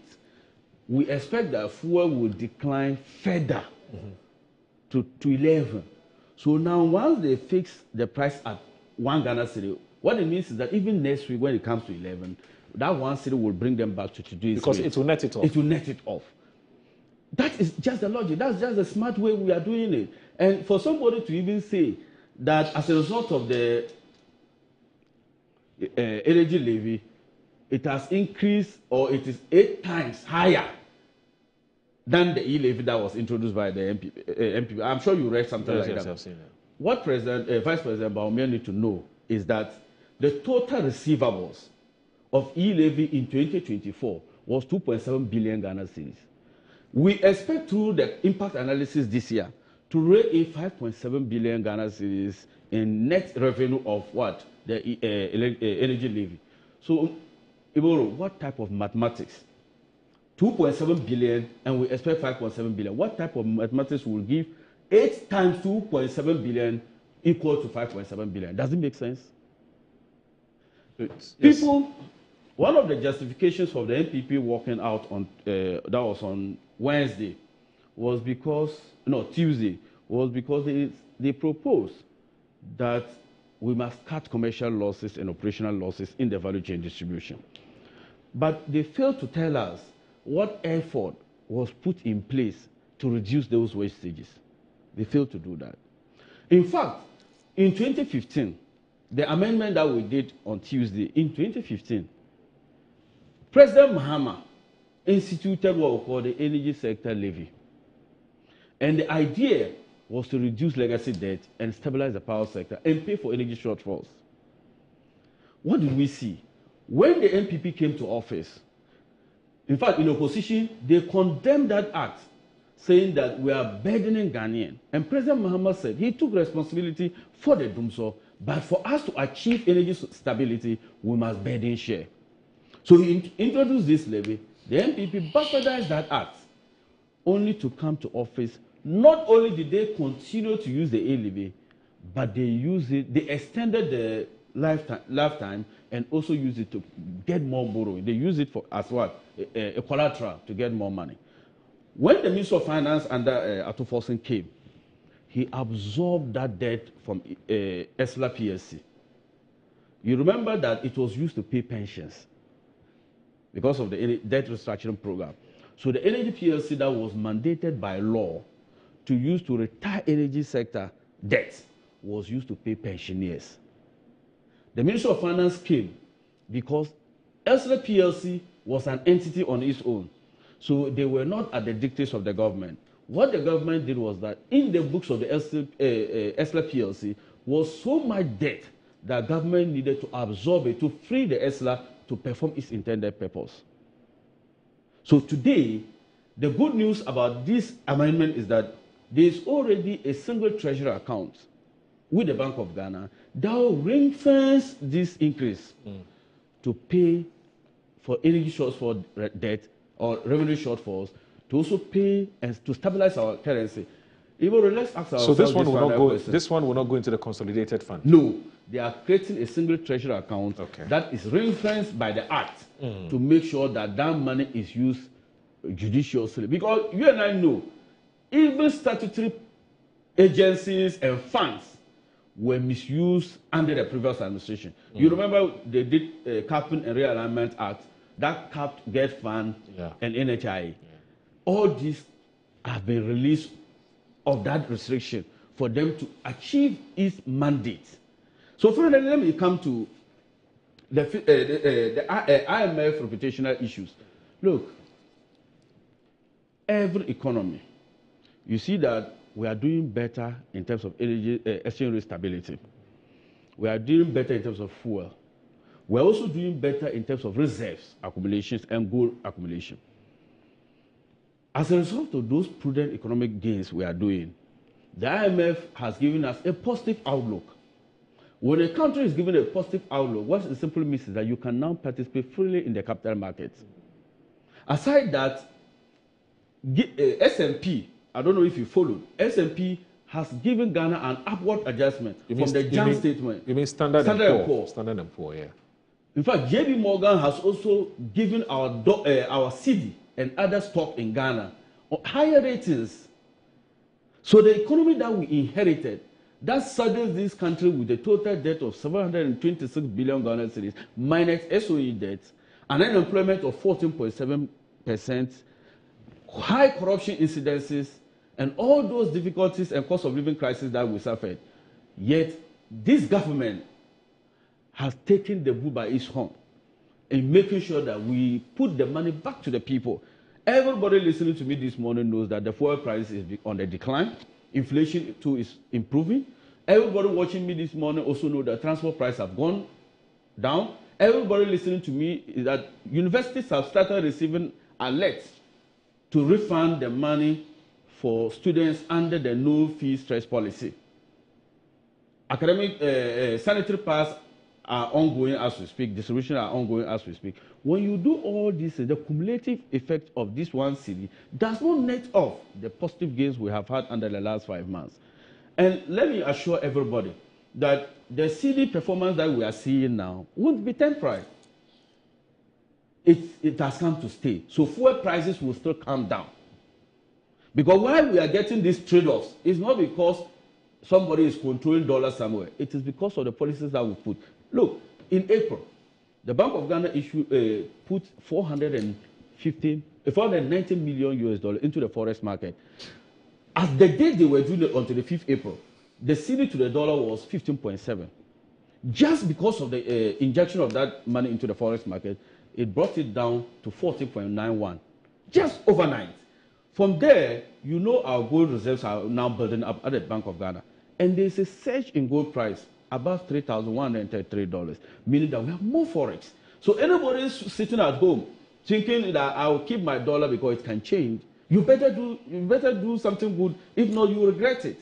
So the MPP, yes, I don't blame them. Are you assuring us on the show today that what we're beginning to see with the CD appreciation is not a blip? No, it is not. It's sustainable? It's sustainable. And every interventions that have been implemented is yielding results. In fact, we expect to sell $12 billion of gold this year. The total monthly requirements for BDCs and other importers is only $350 million. The reason why we usually see exchange rate not being stable is because the Bank of Ghana doesn't have enough dollars to supply the forex market. Now, if you have more exchange, why should the dollar perform better? More forex. If you have more forex, why should the exchange rate suffer? So for me, I know that fuel price will continue to go down, and people should not just listen to our politics. go to the export price. But are you also aware that the strength of the cedi is not only attributable to internal factors, there are also external factors. I know. Now, what happens if these external factors kick in? That is why, and the dollar, and the cedi begins to suffer some kind of a depreciation. So let's use this as an indication here. Okay. Look, when you say when the external performance is not favorable, what is its impact on the currency? So let me tell you one. First of all, if you have enough buffers, that's why the Bank of Ghana is building excess reserves to make sure that we diversify our trading route. If American dollar hits us hard and you have diversified export earning commodities, you will still not suffer. But we're not there yet. We are not there yet, but we are building. We are building. So that's what I'm saying, that if you think that it will change in future, watch again. Because this government, in fact, Gold Board is doing the magic. We gave them first $279 million. They returned to the country $540 million. We released another $380 million. They returned $1.1 billion. We are expected to spend $12.2 billion this year in gold pitches. So if you are able to build enough buffers, irrespective of what happens in the economic front in terms of external performance, we will still not suffer. Okay, so saying that based on the economic trajectory that we are on, yes, we would have more than enough supply of dollars in the system into the forex market, and by the singular intervention, act of intervention by Gold Board alone would sort of rake in a lot of dollars, which would, to all intents and purposes, strengthen the cedi. Yes. We'll have to take a short break. When we come back, and I'll let you. You would have to land on this so that Prof can also come in and share his perspective on the matter. You're watching Good Morning Ghana on a Metro Television. My name is Audu Moro. I'm here with Professor Kingsley Nyakun, who is the MP for Kwadaso, a former Deputy Education Minister, and also Ataisa, who's the MP for Sagnedogo. We're having a good conversation. Please don't go anywhere.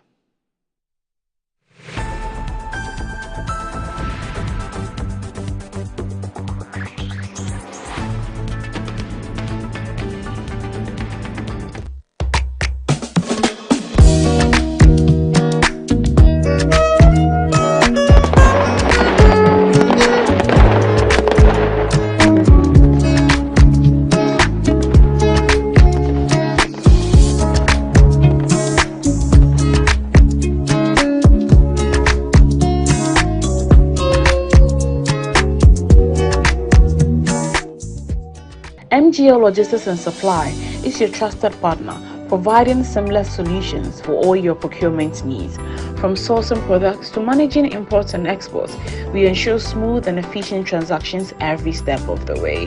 Whether you require goods from across the globe or need assistance in exporting your products to international markets, we got you covered. General trading is at the heart of our expertise. We specialize in a wide range of products, catering to various industries and markets. As a trusted dealership in building materials, we provide high-quality products that meet the demands of our construction projects.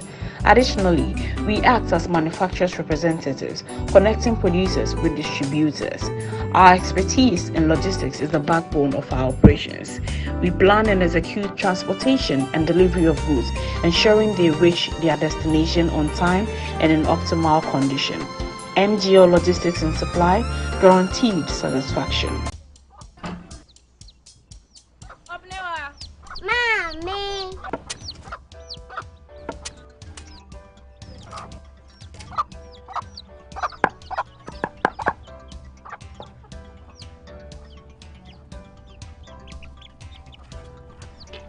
Michelle say, fe.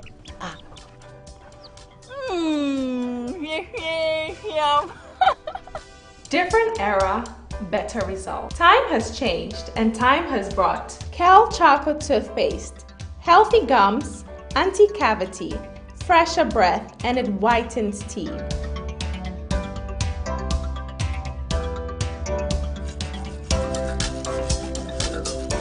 Kel Choco Toothpaste. Sankofa. Yenchi. Kel Choco Toothpaste. Happy smile. This advert is FDA approved.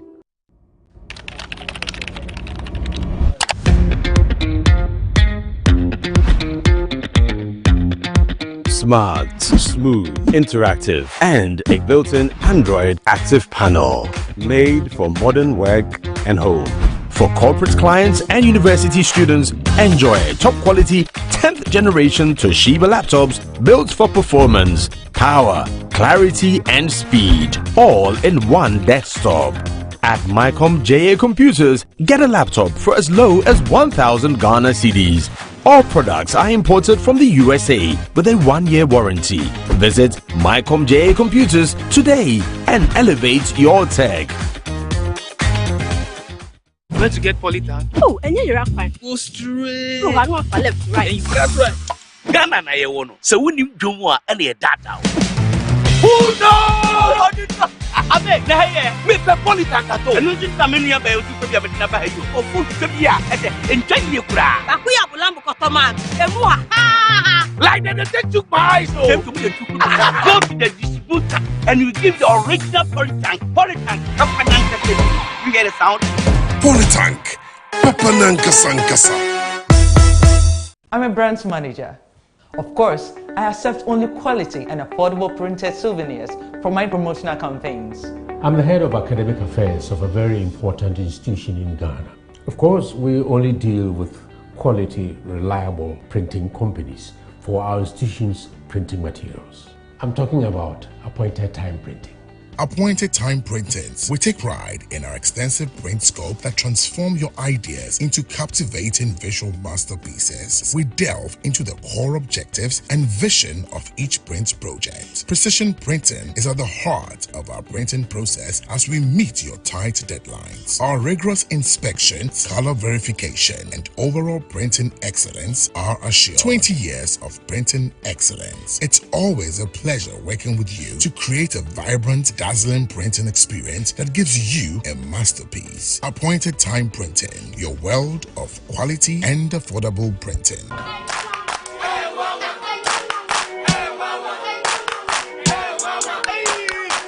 Cratchy, unemu bua unkoisha Dr. Ban uye denwa. Yeah. Oh, Mr. Yamfani come and me buruwa.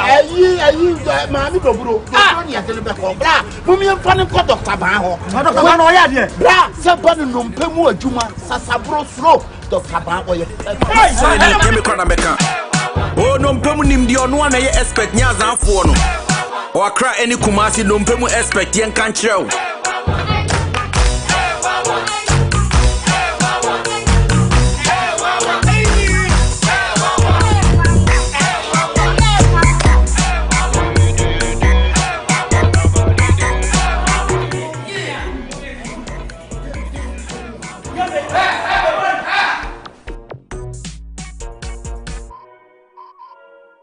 Wabedum time aso. Hey, J. Watch it, na learning. Missy, watch and learn. Makwaya mabesisia. Abozege. Akache say no ya konate and the more drink woman. Hey. But I tell me. Oh, sorry. She knew her old days. Eji. Dabio, baby wom. Ready? Hey, baby wom. Ah, Aji! I'll cause some discomfort. Uncle! Sorry, well, Uncle, where would the dad? Why your funeral? At your phone for Aerofield Trading. Sorry, it killed them all. No mum share Nanda Daya was mosquito call Esudu Womunumu. Na say spray with them musa. Chaisima Edronum and Sana Kodynamo. And Kratoi FDA Ajatum.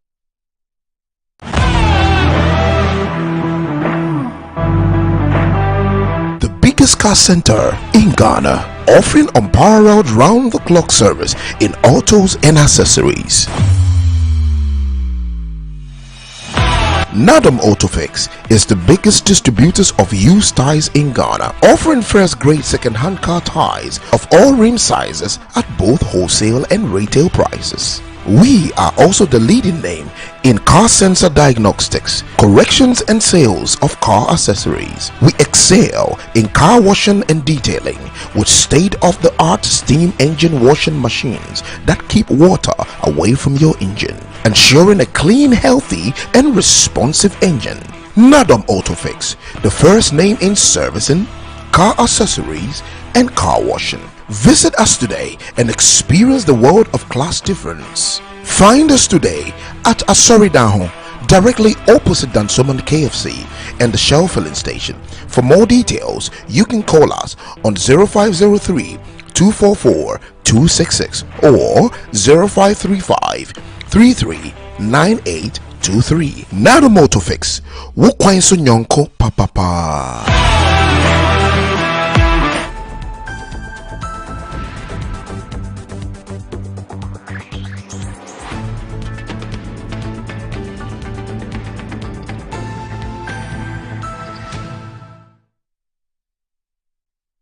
All right, so this is Good Morning Ghana on Metro Television. My name is Audu Moro. I'm here with Professor Kingsley Nyako, Kwadasu MP, and also Ataisa, who is the MP for Saginarego. And we're having a conversation about the 1 cedi energy sector levy, which is meant to tackle the energy sector debts, legacy debts, which has been on the books for a very, very, very, very long time. Some were told even from the days of Dr. Kwame Nkrumah were told. Anyway, so you were explaining and giving us the justification why this 1 cedi energy sector levy is extremely important. So yeah, so if you can. Okay, so Yeah. like I indicated earlier, the question we must ask ourselves is that what is the justification and what is the outcome that we want to achieve? Right. The stated objectives simply is to raise 5.7 billion Ghana cedis to help pay for energy shortfalls, to stabilize the sector, and to ensure that we are debt sustainable when it comes to the energy. And we are doing all these things because, one, we want Ghanaians to get lights on. The era of doomsday, we don't ever want it to return. The government has made significant progress in terms of other sectors of the economy, which Ghanaians are benefiting. We want to appeal to every Ghanaian to burden share with us. We are not like the type of people that will come and burden share with you and go and eat kinky or something.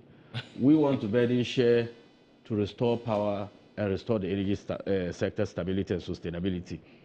And then I'm appealing once again to every world-meaning Ghanaian to support this noble cause. Okay. In fact, one thing I will, however, say is that I read from some SOEs and then CSOs having issues with lack of consultation. So to that end, I will just appeal to the Minister of Energy to quickly make sure that they are appropriately informed with the issues. All right. And then finally to Minister of Finance. I would just urge the Minister of Finance to make sure that we properly ring-fence this money. We don't want to see, for example, the way that the tax refund account was misapplied, and then Elsla PLC also the way they use it to collateralize for more loans. Okay. All we want to see is that the money is ring-fenced against paying the energy sector shortfalls, and then that of what the energy sector sustainability. Okay. All right. So you know the Institute of the African Institute of Energy Sustainability, that's AIES. Yeah. They have issued a statement on this matter. Let me just read it before Prof. you come in, so that perhaps you can add that to your submission on this matter. Now, this is June 4th, 2025, so this was yesterday. It says, withdraw the doomsday levy. Ghana deserves better, not more burden. The African Institute of Energy Sustainability expresses deep concern over the government of Ghana's decision to introduce a new energy levy of 1 cedi per litre of fuel, popularly referred to as a doomsday levy. While the government claims the measure is intended to address persistent power outages and financial instability in the energy sector, such justification is economically flawed and socially inequitable. It must be emphasized that over 77% of fuel imported into the country is consumed in the transportation sector, not the power sector. As such, imposing a levy on fuel usage unfairly shifts the burden of energy sector mismanagement onto an unrelated segment of consumers. This approach is not only misplaced, but also threatens to worsen the cost of living for millions of Ghanaians. Currently, Ghanaian citizens already pay between 24% and 25% in taxes and levies per litre of fuel at the pump.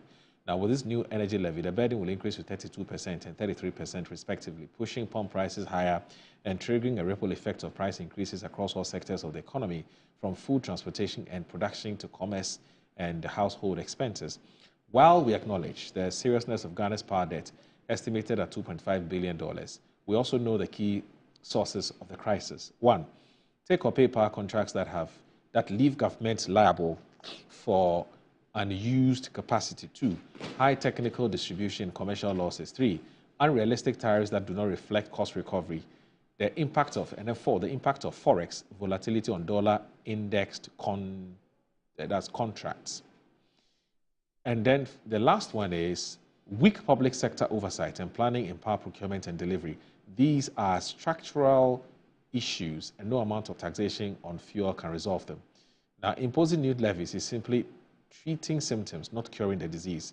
In numerous policy papers and public forum, AIESD has proposed viable and sustainable reforms. We therefore reiterate the following recommendation to restore efficiency and financial health to the power sector. 1, merge ECG and NETCO, into a single distribution utility and unbundle distribution from retail operations. 2, giving the retail functions on concessionary basis, concession retail services to private operators through transparent and performance-based contracts. So these are their recommendations going forward as to what we should do instead of the 1 cedi on fuel. Prof, please come in. Moro, yes, thanks for the opportunity once again. I think that the 1 cedi levy on a liter of fuel products that amounts to 4.50 pesos a gallon is completely unfair. It's completely unacceptable. And the government, headed by President John Mahama, has deceived Ghanaians. They've been unfair to us. And I said yesterday on a different program that this is a government that is dishonest, that is not sincere when it comes to what they say and what they do. Of course, you have a president who, during campaign periods, tells us that there's nothing wrong to lie. I mean, you can lie when you're campaigning. So that is the trademark of the NDC. If you look at the history of the NDC, I remember it was a time ago on Newsfile, our current majority leader even accused Tepe of being so sincere and truthful, and that as a politician, you shouldn't do so. And Baba Jama at the point even said that when you see a black goat, say that it is white.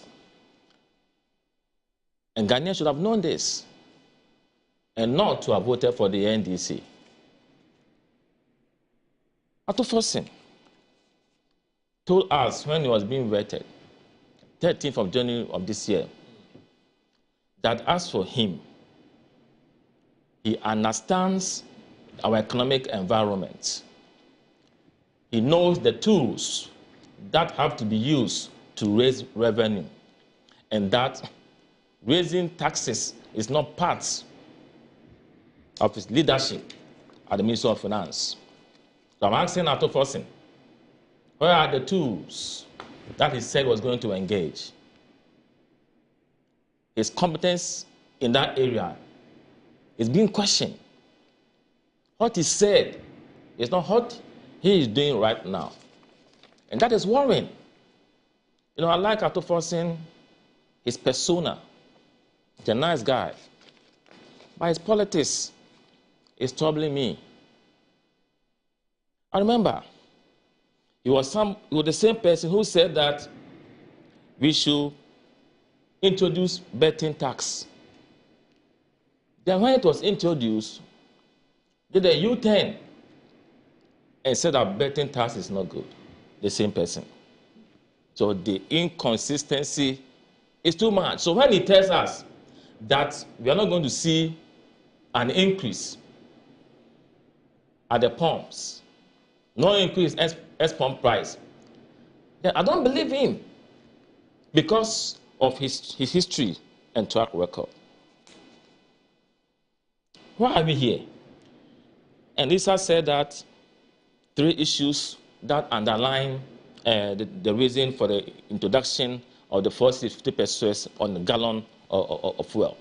The first one, he said that either we pretend that there's nothing wrong. Who has said that there's nothing wrong? Because the NDC has told us the issues at the energy sector.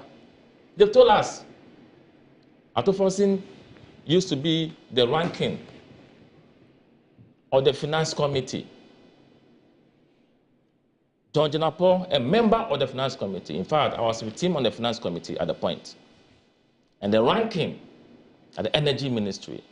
And he told us that the issue at the energy sector is all about inefficiencies on the part of the generators, the transmitter, that is GRIDCO, and the distributors. So you have NETCO, you have ECG, you have NK Power. NK Power supplies or distributes power to the free zone area. And they're not making any losses, both technical and commercial. But ECG is owing the generators, the IPPs, VRA, Grid Power Authority. They are owing them. And we know that largely it's about inefficiencies. And George Apple said that why should we put the inefficiencies of these power sector players on the end user, the consumer? Now, all of a sudden, it's not about the inefficiencies. The memorandum that accompanied the bill, if you look at the rationale, there's nowhere that they spoke about inefficiencies. Rationale for the bill. The committee observed that the power sector is the biggest economic and fiscal risk presently faced by the country, and this could lead to major power outages in the country if it is not addressed immediately. Second paragraph. The committee also observed as at the end of March 2025, the total energy sector debt stood at $3.1 billion. The debt included 1. Money owed to independent power producers, state-owned enterprises, and fuel supplies. Moreover, they didn't look at the core of the issue. And when you read the Institute of Energy, AEIS. Yes, when you read the statement. 3 weeks ago, on the Energy Committee, we met some of the players within the power at the energy sector. We met the generators, so Grid Power Authority was there, VRA was there. We also met GRIDCO, ECG was there. You didn't meet the IPPs? No, not met them yet. NETCO was there, ECG was there, and even the Energy Commission was there, the regulator. Okay. The bottom line is about lapses in their operations. You know, PURC was there. PURC has given benchmark in terms of technical and commercial losses. That ECG and NETCO, their technical losses should be about 10% or so. The commercial losses, 11.04% to each of them. But NETCO last year did something within the region of 32% losses. ECG, about 30% losses.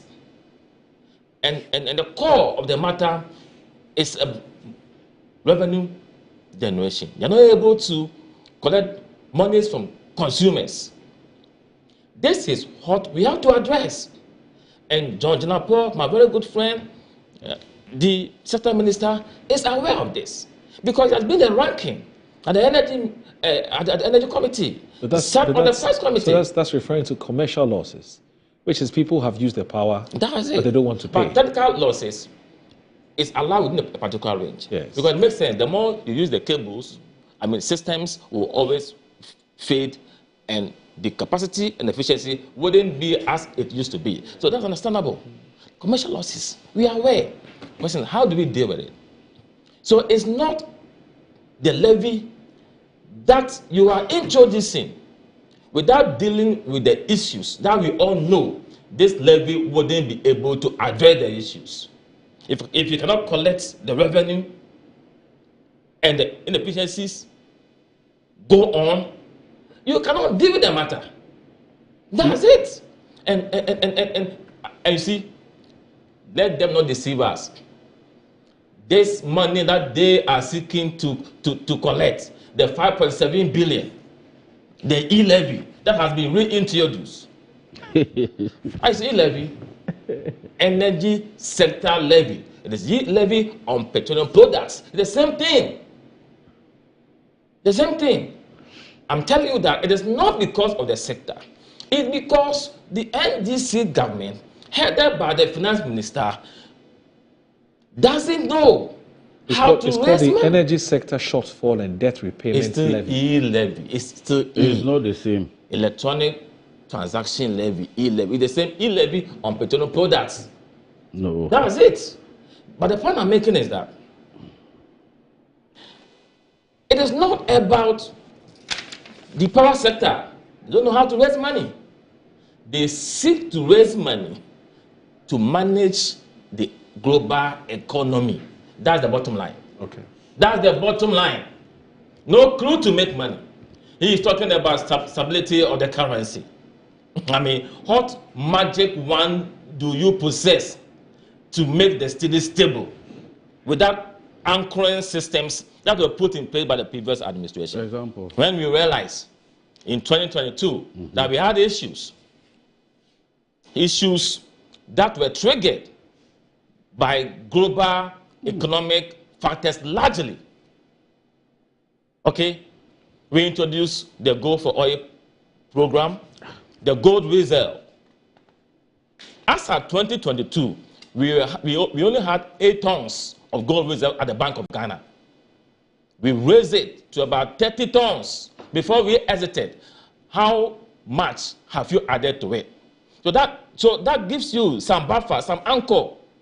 Then we also brought in, the gold board. But you see, as we speak, commodity prices have been increasing. Gold prices have been soaring. Cocoa prices have been soaring. So you are getting foreign exchange receipts from these commodities.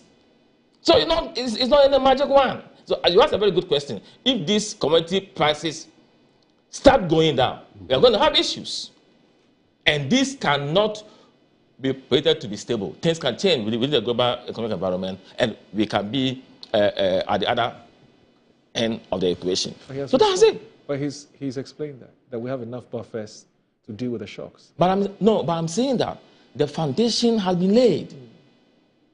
Okay? So you deserve some credit. That's the point you're making. Sorry? You deserve some credit. No. For me, we need to be factual when you analyze some of these economic issues.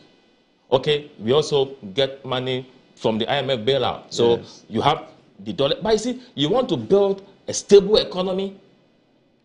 It's not about that. I'm waiting to see their program on 24-hour economy because we need a comprehensive program, okay, that will strengthen our export in terms of volume and value addition. That will bring in the foreign exchange receipts. That is where I'll be convinced that we are doing so well. You strengthen the industry sector, you strengthen the service sector, and also increase our export in terms of the volume and also the value addition and lessen our import. That is where we can say that we are on that path. But you see, if they are convinced...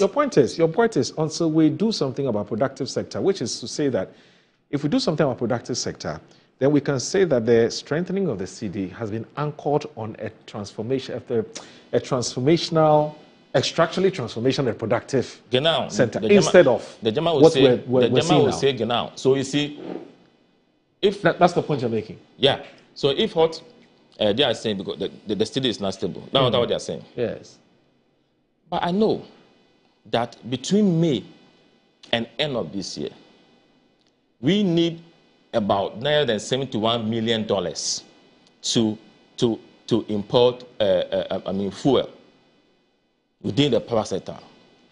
Assuming the rate that was used at that time was 15 cedis to the dollar, assuming, or 14. Not that we are even doing 10.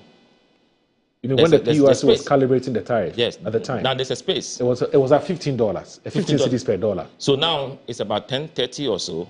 Yes. So it means that we are going to spend.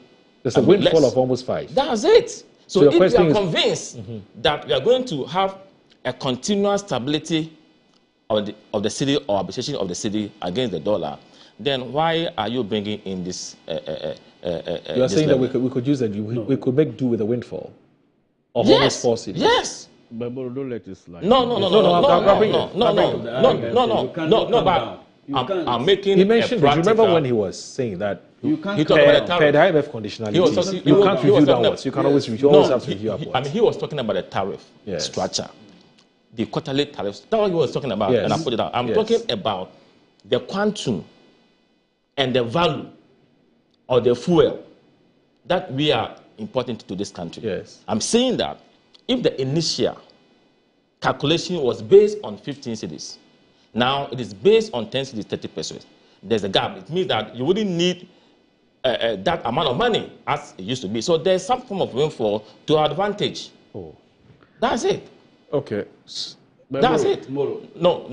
Wait. No. You put it down. That is 1 point. Bottom line is that this government. Fuel imported by who?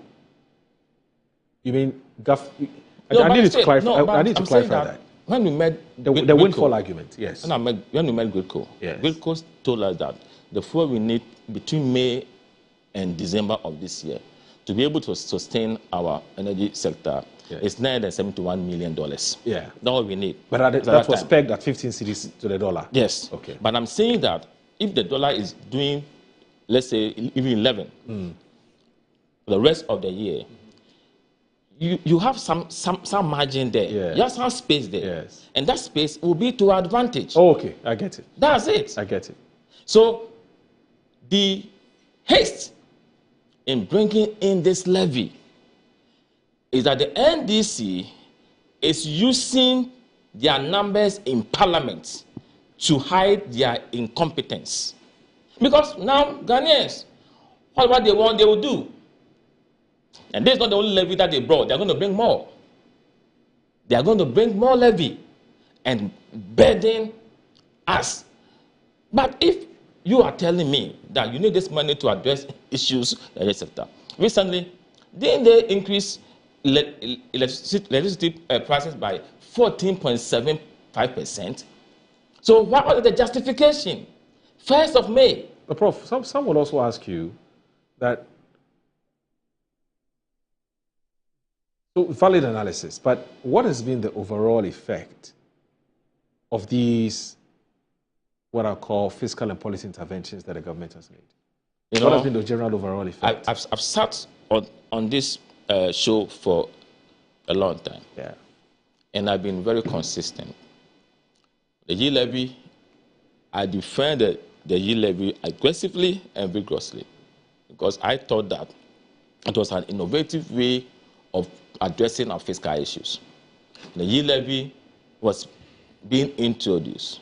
We thought we were going to get about 6.9 billion cedis annually. The NDC fought against it, both in a matter of principle and also substance. They didn't want it to be implemented because at that time we had even numbers, and that they thought that we were going to get money to embark upon developmental policy. So they fought against it.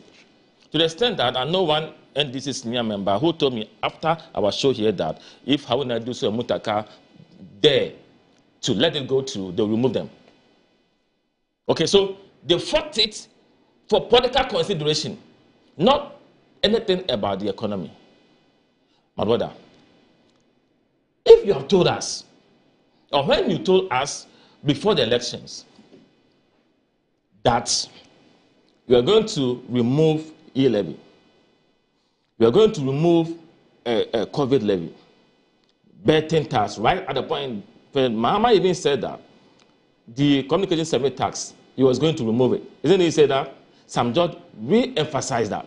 When Atufosin was asked this on Joy News or so, he said they didn't say that. So my question is, you remove the hill levy. That was giving us about 1.2, within the region of 1.2, and I think last year was about 2 billion or so. Yeah. But averagely it was around 1.2 or so. Yes. You remove that one. You're taking away the betting tax, okay? But the covered levy is still there. So we're asking the NDC, if you think about Ghanaians and you love us, get rid of it. But how they are telling us that, oh, it's because it was part of the IMF restructuring conditions. But Atufosi knew that. What I've rather heard was that they said they intend to do a total overhaul of the debt of the VAT regime. Because the president said that it is part of the IMF. You mean the IMF won't allow us to take it out? No, he said, but within the last quarter, they are going to recalibrate the VAT. Yes. But during the election campaign, they said they're going to remove it. Did they give a time date? Did they give a timeline? Whether first quarter, second quarter, third quarter, within the year, 2 years, 3 years? I think they said 100 days or so. 100 days? Yeah. No. Okay. I don't recall that. Bottom line is that they were going to remove it. Okay. Now the story has changed. But you agree they still have time to? No, my point is that my good friend Atufosin knew at that time that it was part of the IMF program. He knew about it. He knew it. But he did protest about that. John Jinapo knew about it. Okay. So my worry is that we have a government that plays politics deceptively. And that doesn't augur well for building our democracy. Now, the Ghanaians there, and Atufosin is telling us that the consumer wouldn't suffer the consequences of this levy imposition. How can you say that? You just explain. But the same person, Atufosin, Uncle Ato, the same person that said that he possesses the magic wand and that he won't introduce new taxes. He can raise revenue from other sources. But he has reneged on that. And that's something completely the reverse. Now tells you that the end user wouldn't bear the brunt. Do you believe him? Okay, so if a teacher consumes 10 gallons of fuel a week, so we are talking about the week is going to about 45 cedis, am I right? 4 months will be about 180 cedis, isn't it? Won't this affect your disposable income? Won't it? But are you also aware that this week the prices of the same product is going to review downwards? I'm saying that. To take care of this increase that you're talking about. Practically. Okay. 180 cedis is going to affect your disposable income. True or false? Well, it will. Of course. It will. Of course. And because I guess the point you're making is that, but for this new levy, you would have enjoyed that reduction. That's it. That's the point you're making. For other expenses or expenditure, the same thing applies to the commercial tour driver. Okay, an additional burden to affect their sales. And I read somewhere, and please kindly indulge me, because you see, I don't like insincerity. I don't. And we need to discourage that. You see, now, GPRTU, know what they are saying. 1 Ghana cedi per liter isn't small money. GPRTU slams government over new fuel levy. NDC, Ghanaians have been so kind to you. They've given you an overwhelming and emphatic victory. Never in the history of this country, apart from John Mahama losing by 1 million, the first sitting president who has lost an election by that margin, the first. Now, you have this convincing majority. The least you could do is to give the Ghanaian voter that respect and dignity. You should care for them. You don't lie to them and burden them. That is so bad. That is so worrying. You know what I mean? And my good friend sits here. He's not even remorseful. He's not even sympathetic. He's not even putting himself in their shoes and defending this and saying that unless we pretend there are no issues. Who do you know that there are issues? You knew it before. But because you don't care, you have the numbers, so you can do whatever you want to do. You can do whatever you want to do. But don't forget that the number of voters on our electoral roll is 18 million. You had about 6 million. We did about 4 million. So the 6 million you have is about 1/3. You have 2/3 that didn't vote for you. 2/3 that don't believe in your capability. And the 2/3 will stand vindicated today. You need 5.7 million because you cannot raise money. You cannot do that. And artificially, you are saying that the city is stabilized. When you are not even spending, when contractors are not even, you got my constituency, Atachi, okay, Joshua and Simin, working on some critical roads. As we speak, they need money. They are not paid. Atufo is not releasing monies, even to the ministries. Recently, that he said he's released some monies to get fund and all that. And I know that some ministers are even not happy with him. Let them start releasing money. Okay. Let them start procuring goods and services. Okay. And let's see where the city will be. For me, okay. If let me conclude on this, my brother. Okay. If the city does well, okay. If the city does well, won't all of us benefit? Okay. We all benefit. We'll be happy. Even if it is temporal, some people will gain. But you see, but we must also ask the relevant questions. We don't want to be deceived. Okay. We don't want you to create the impression that, you know what I mean, everything is all right. When you know that unless we do things differently, we cannot sustain it. So please, let us deal with the losses in the power sector. Okay. That is the genuine issue. Right. That's why but once this levy borrow will not solve the problem if the issues are not properly addressed. Take or pay. By you. So now are you saying that the 3.1 billion was accrued by owing the MPP government? The 3.1 billion that we are owing is not true. The IPP payments, you know what I mean? The energy sector dealt over the year. Have been bringing up. Okay. So you don't sit there and say that the 3.1 billion didn't really debt at that sector. So we have about 7 minutes to end this. Okay. A quick reaction to some of the things. Thank you for the opportunity. Look, Prof, let's not use this opportunity to begin to sermonize on morality or otherwise of how the government should behave. Okay. You left an incidence of poverty at 23%. Out of every 4 Ghanaians was poor. Prof, that's the legacy of the MPP. You had a situation where, according to the multi-poverty dimension done by the Statistical Service, we had 2.5 million Ghanaians who could not afford 3 square meals. That is the legacy that you left. And how do you explain that scale? So if you think you are more worried about the welfare of Ghanaians, you left the export price as over 16 Ghana cedis. If today it is at 11, and the NDC even asks 1 Ghana cedi to eat, you don't have the audacity and to question that. The issue is that you left the export price the time you were leaving office at 16 Ghana cedi. So what moral right do you have to now question people who brought it down from 16 to 11? So that's one day. And then you say, Atufo, Dr. Light, and all those things. Your former vice president is the bastion of lies. And so I need not. I'll come and justify that. Justify that.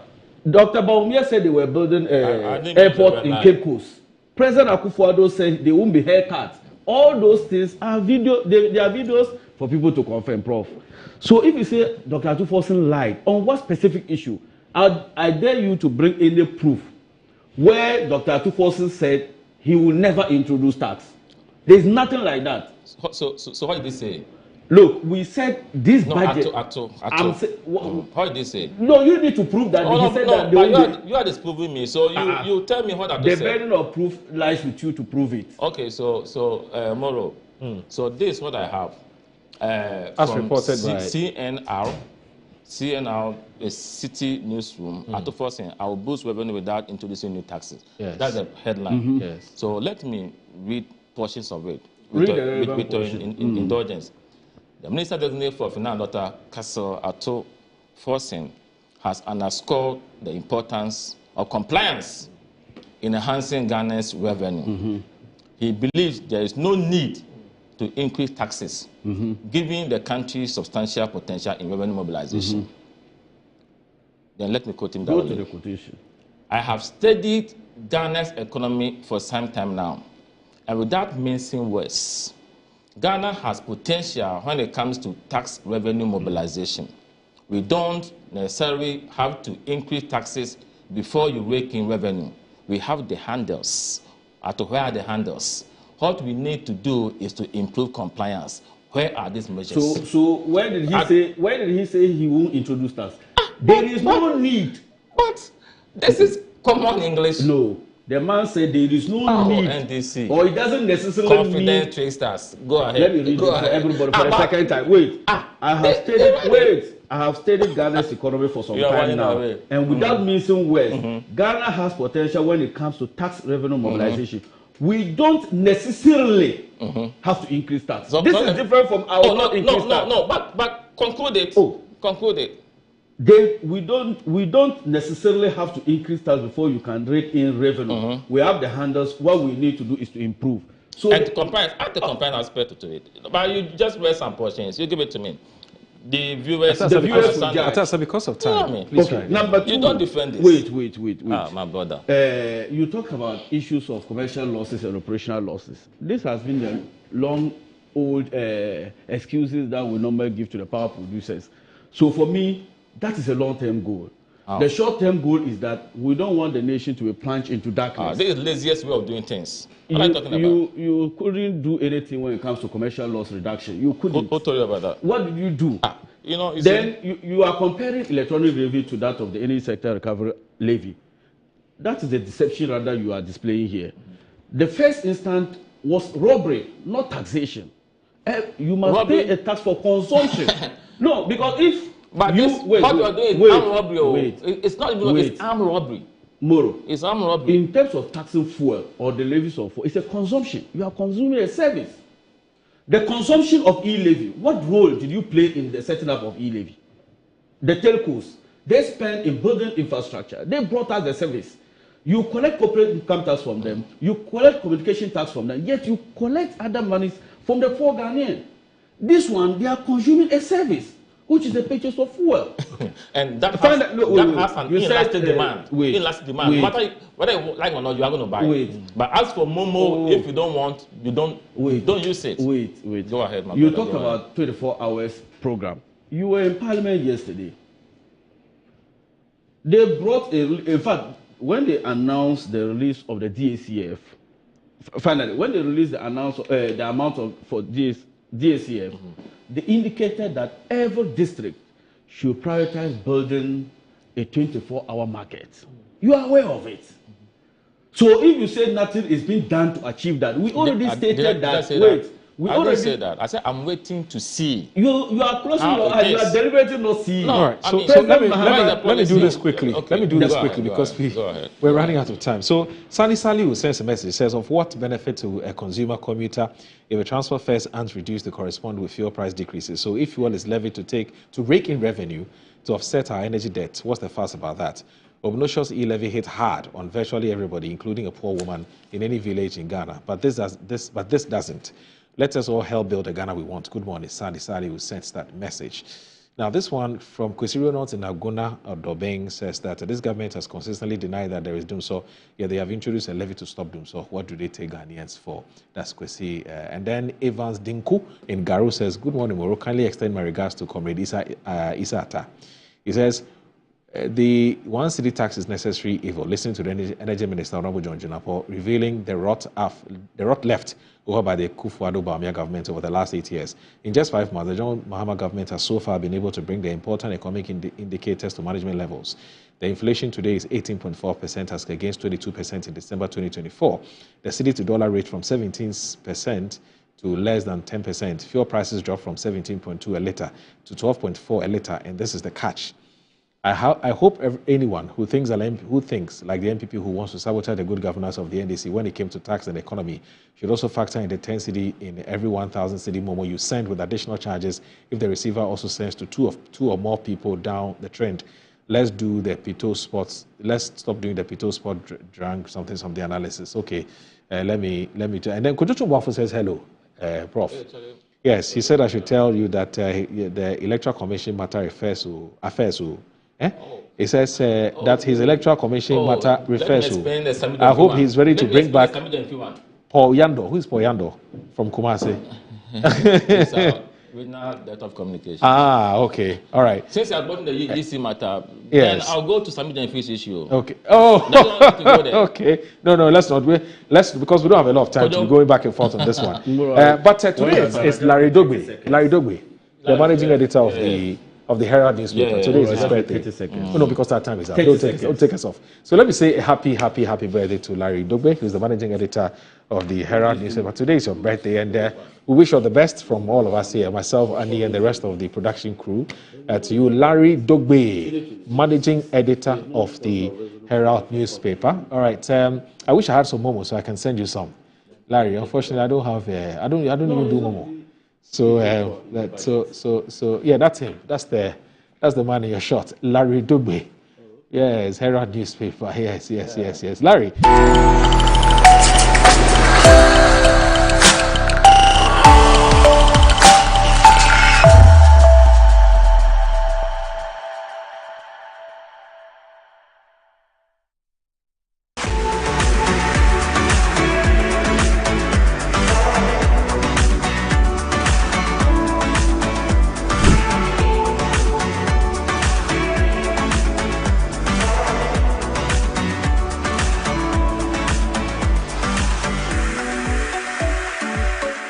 Watch out for Cook Africa Season